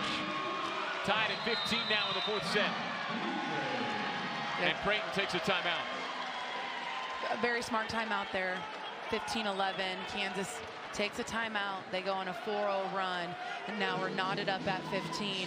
And with 10 points to go, essentially, it's the race to who can get to 25 first. You know, this is do or die, because if you're Creighton, you're wanting to put this to a fifth set, and if you're Kansas, you want to walk away having it done, being in 4. You don't want to see this going into a fifth set. So this will be really interesting to see what both teams come out looking like out of this timeout. Blue Jays threw the first punch in this set. The Jayhawks have come back with a right hook of their own. That's something that we didn't really see, Shannon, in the first 3 sets. It was whoever threw the first punch kind of ran away with it, or at least claimed it in the end. That second set was really close, 26-24. Could have gone either way, but we're seeing a little bit more of back and forth runs in this fourth set. Yeah, so if I'm Coach Booth, I'm telling him it's 0-0. What you guys did in this set, 0-0, as you guys came out, came out kind of point for point, but then we really extended that. But it's 0-0 right now. So what can we do to get a couple points right here? One pass, one solid pass. If you're the Blue Jays, and if you are the Jayhawks, you are trying to find any way to get Kendra off of the net. She is in the front row right now, so she can be an offensive threat. And you also have Hickman. Look for her to run behind. You also have Keely Davis in the middle back. She can run something quick out of that back row. And then, of course, you have Nora on the outside. So this is a really big point to see who wants to capitalize and take the reins.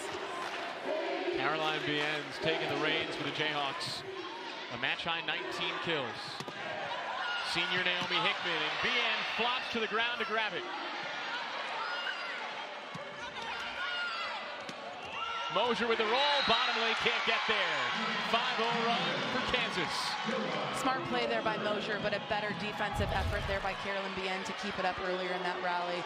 You're seeing here just that high off-speed roll shot. Nora probably, could have been able to defend that. Bottomley has done a really good job of being all over the floor tonight, but that's something that you're going to want to button up if you're the Blue Jays. Overpass, Crawford's there. 6-0 run for the Jayhawks, and they're up by 2. Some discipline volleyball is what you want to see, and right now the overpasses, those are just missed opportunities for the Blue Jays.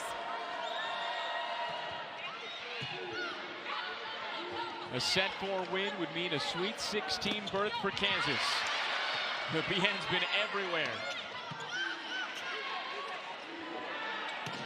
Sis off the top of the block, gets the crowd back into it, and gets Creighton back within 1. You could tell Nora was talking to her teammates saying, let's go, with just a little bit of that urgency with her fist, saying, all right, let's do this. And she's been really effective there. You see her, she went off of the high hands, and she has been really great hitting that deep high hands, those corner balls. They're going to want to see more productivity out of her. It's been a balanced attack for Creighton. 3 players with at least 10 kills. Sis with 16 to lead them all, but blocked there by Caroline Crawford. Now you're seeing Zabel in the match. It's a big block between her and Crawford. That ball, maybe it was just a little bit too tight, but Nora, she can easily manage that ball by trying to tool it or maybe work around it. But just what an impressive setup there by Crawford and Zabel.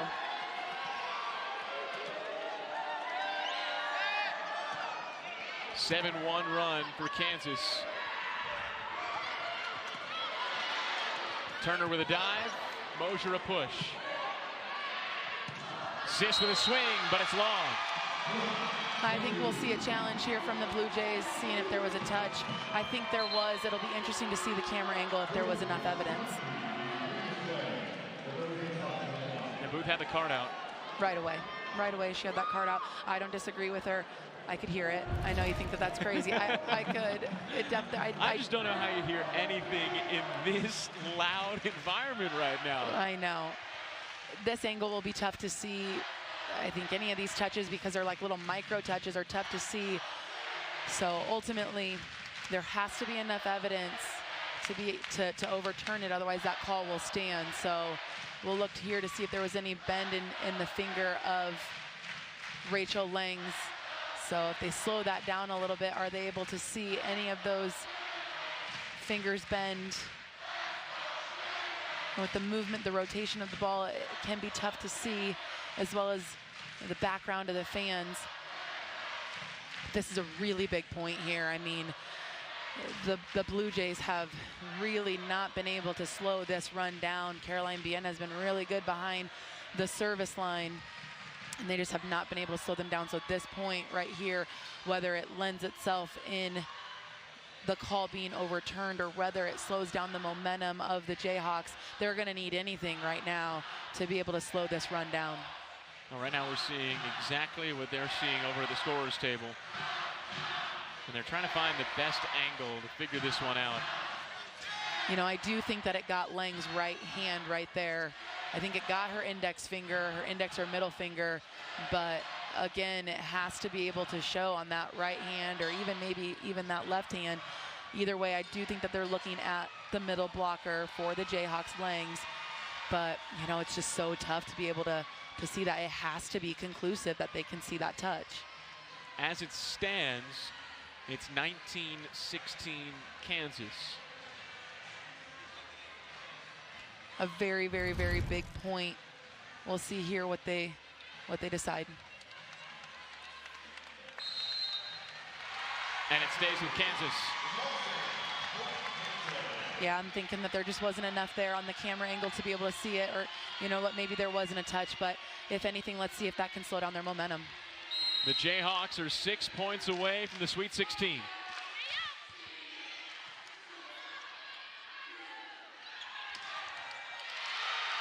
Big swing from Kiana Schmidt. Jayhawks are up to the challenge. Bottomley with a crucial dig. Another chance for Schmidt.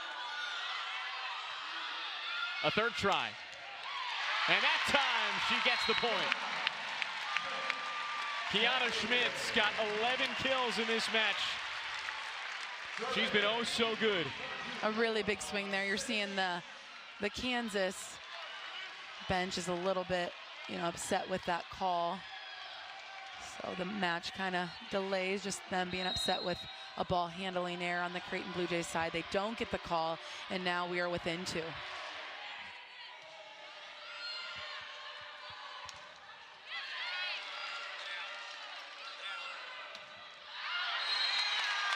Back-to-back points for Creighton, and now within 1.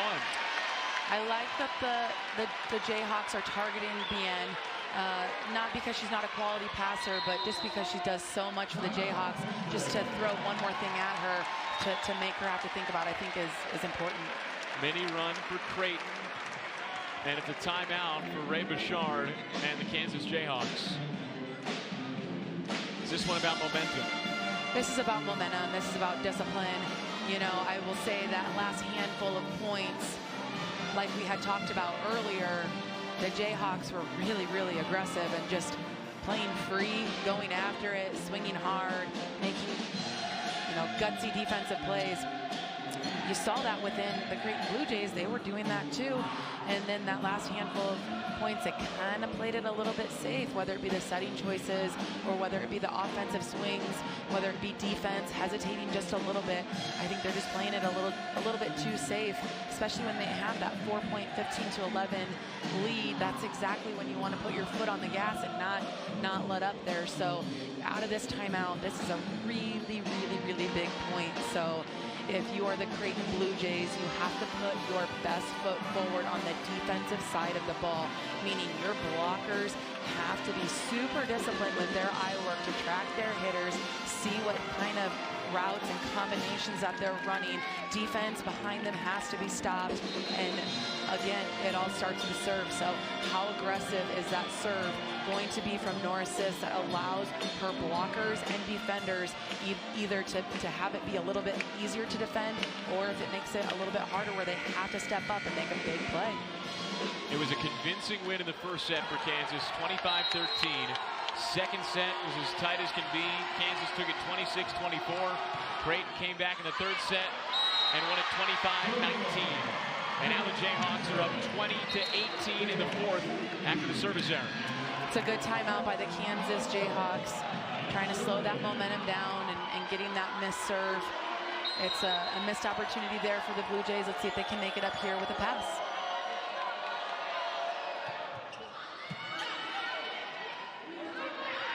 Outside for Davis, blocked wide. Just a margin of error so small.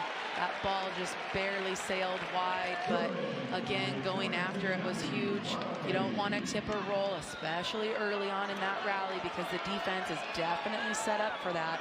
So they're going to see that. They're going to be able to run through that. So I like that you're swinging early in the rally, trying to go after those high hands and those tools. So I like that swing there by Keeley. Abby Bottomley to serve. She's got 3 aces in this match. Mosier skies off the fingertips, and another kill for Jenny Mosier. Give her 16 tonight. She's got a double-double. Should be given with Cameron Turner, has done a really phenomenal job of being consistent with her hitters, really keeping them in rhythm and giving them good tempo. Here's Turner with the set again for Bien. We'll pop over. Schmidt to the back row. Mosier's there on one knee. Bien again, and Bien is true. 20 kills for Caroline Bien. Really good swing there by Bien. A really good defensive effort, though, by the Jayhawks. I mean, they were in system on that defensive transition ball. They've done a really good job of doing that on almost every single time they're in defense. So the Blue Jays, they have to do a better job of, when they're swinging, getting them out of system. Timeout Creighton. Jayhawks up 22-19. Kansas up 2-1. Kansas 3 points away from their first Sweet 16 berth since 2015. The year, Shannon, that they went all the way to the Final Four here in Omaha. Well, they have a quality team, and they have a quality team to run deep into this tournament, and I think the same thing with the Blue Jays. You know, this 3-point cushion is pretty big for Kansas. It's been, you know, outside of the 4-point run here or there, it's mostly been within, you know, 2 points. So for Creighton, you want to have a fast side out. You do not want to see them get to 23. And if you are the Jayhawks, you know that going up 4 points is just absolutely huge. We saw the Jayhawks nearly make a comeback in the second set. They pulled even at 24 when Kansas had set point. The Jayhawks wound up winning that second set 26-24. Blue Jays are going to need a little bit more magic than they had in the second set in order to force a fifth tonight. You're right. And they're gonna probably go right after Nora Sis. Probably going to keep that ball away from Abby Bottomley. She's done a really good job, so I wouldn't be surprised to see something, a serve, whether it's going at Nora, trying to make her go deep, or if it's not, trying to chase the seam between Keeley and Nora. 22-19. Mosier with the serve. Wait for Davis. Blocked. Sis recovers. Turner for Langs. Cross court, waits there. Point Kansas. Another net violation for the Blue Jays.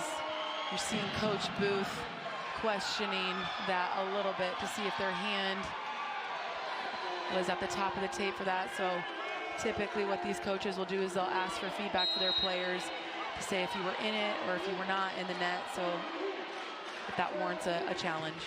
4-point lead. Now down to 3 after a service error. Big miss there. So Ellie Bolton is now going to come in for the Blue Jays to see if she can't provide a spark. If I'm Ellie, or if I'm a coach for Ellie right now, I'm just saying, hey, this first serve, it has to be in, and blockers, you have to be disciplined to track your hitters. The serve is in, and it's a good one. Turner with a great recovery. Bien, even better. 21 kills for Caroline Bien. She's tied her career high, and she's got the Jayhawks 1 point away from the Sweet 16. She's been just as good as advertised. She's just been a nuisance for the Jays to defend, and she's really done a great job for her Jayhawks tonight. Match point Kansas. Another service error. They are leaving the Blue Jays in this match. We'll see. Keeley Davis has been so good for Creighton. We'll see if she can't find a way to sneak them back in it. Still match point for Kansas.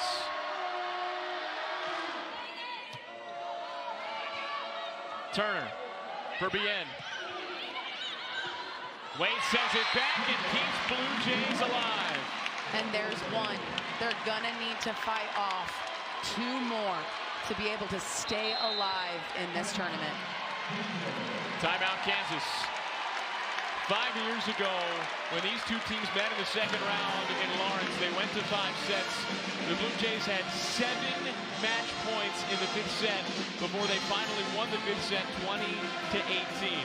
So far, the Blue Jays have fought off not 1, but 2 match points for Kansas tonight. The Jayhawks looking for a little bit of belated revenge from that match 5 years ago. And they're going to get the first opportunity coming out of the timeout. They're going to get the first opportunity to have that first pass to be able to put that ball away. So this has just been such an exciting match. So for those of you watching at home, it's been just an incredible atmosphere here.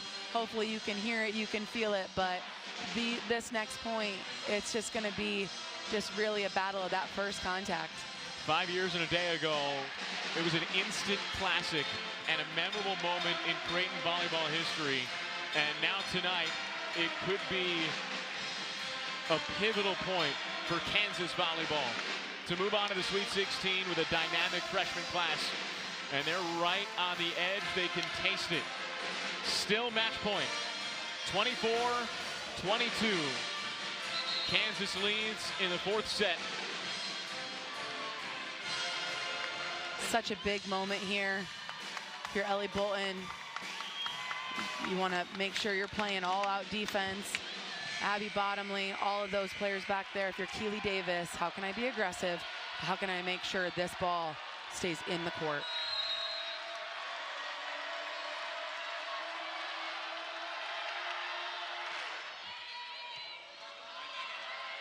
Turner for Crawford, and Kansas stuns Creighton. And this one is oh so sweet. The Jayhawks take it in 4 sets over the Blue Jays, and they're dancing their way to the Sweet 16. What an incredible match here. 2 really quality programs. 2 programs that have immense respect for each other. 2 programs that are so familiar with each other, being club teammates, high school teammates, coming from the Midwest. Just a really great performance by both sides of the net. But for the Jayhawks, they were able to just do enough to be able to escape out of Omaha and continue on into the Sweet 16. First tournament appearance for Kansas since 2017. First time into the Sweet 16 since 2015, when they were a Final Four team. And they await the winner of Pittsburgh and Penn State. Elation for Kansas and for Ray Bouchard. We'll talk to him in a moment. But Shannon, your thoughts on Creighton's season and how it turned out for the team that was poised to host and poised to make a deep run? Yeah, I think that they had an incredible season. I think they had players step up into big roles that were new to the team, and for them, they have to be really proud of what they've accomplished so far within this season. And I know that that's something that they're going to look back and definitely, you know, maybe want a point here or there back, but just a phenomenal run that they had this year. Norris with 17 kills. Keely Davis and Kiana Schmidt each had 11. All 3 of them back for 2022. We're now joined by Kansas head coach Ray Bouchard. Coach, congratulations. This one's got to feel pretty good going to the Sweet 16. Your thoughts on tonight's match? I'm not sure what just happened. Hats off to Creighton. We know they weren't at full speed, but boy, they showed their true grit and character. And obviously, Pearson and that staff do an unbelievable job. But I'm just happy for our group. We showed a little resilience too, falling behind, and you know, Creighton was tighten out at 100% there. It was a 3rd or 4th set, and we finally got a little something going with our serve and slowed them down. But it's been a great couple weeks for the Jayhawks. A gutsy performance last night against a really quality Oregon team, and then another gutsy performance here today against a quality Creighton team. You know, when you're looking at what your team accomplished with the scouting plan, I mean, they were so disciplined yesterday as well as today. I mean, whether they had just that one day to prepare, they did a really good job. What can you talk about their performance in that? Well, our staff is top-notch. You know, Caitlin, Billy, and Mills. We had to start over last night, obviously, after the match and prepare. I think our back-to-back opportunities in the Big 12 prepared us to play at a high level on back-to-back nights. And it was kind of nice to have a different opponent to play, because the second night in the Big 12, when you play a back-to-back, gets a little messy. But, yeah, we were well prepared, and good win for us. Coach, you talked to your team a lot about pressure over the last few weeks, and it's a team that's in the NCAA tournament largely for the first time, especially with your dynamic freshmen like Caroline Bien and Cameron Turner. How did they embrace the pressure, and how did Caroline Bien shine the way she did tonight? You know, I told Cameron Turner after our first tournament, Purdue, and she didn't play at all, I said, you're going to be part of the process this year. And she looked at me like I was crazy, which they all look at me that way. But she has done such an unbelievable job. What composure by her. And then Bian's been in there since day one. And for a 6th rotation player to handle that much responsibility, she's a special kid. Coach, congratulations. Enjoy the celebration. Best of luck the rest of the way. Thank you. That's Ray Bouchard, head coach of the Kansas Jayhawks, a team headed to the Sweet 16. And now the Omaha Sub-Regional comes to a close. 3 fantastic matches, 2 yesterday, the one tonight, and the Jayhawks with a sweep over Oregon and the stunner over Creighton tonight. They move on to the regional semifinal, Shannon, and they await the winner of Pittsburgh and Penn State tomorrow night. Well, if they game plan the way they did here in Omaha against a quality Oregon team and a quality Creighton team, I won't be surprised to see what they could do against Penn State or Pittsburgh. The Kansas Jayhawks with a 4-set win over the Creighton Blue Jays. They pulled off the upset yesterday. They do it again tonight, and now they're on their way to the Sweet 16 in the NCAA tournament. Kansas moves on ahead of Creighton, and that'll do it for our coverage tonight from DJ Silk Arena. Thank you so much for joining us. An exciting couple of days of NCAA tournament volleyball. For our director, Joe Willman, my broadcast partner, Shannon Smolinski, the rest of our crew here in Omaha, I'm Jake Eisenberg saying so long. It's Kansas moving on to the Sweet 16.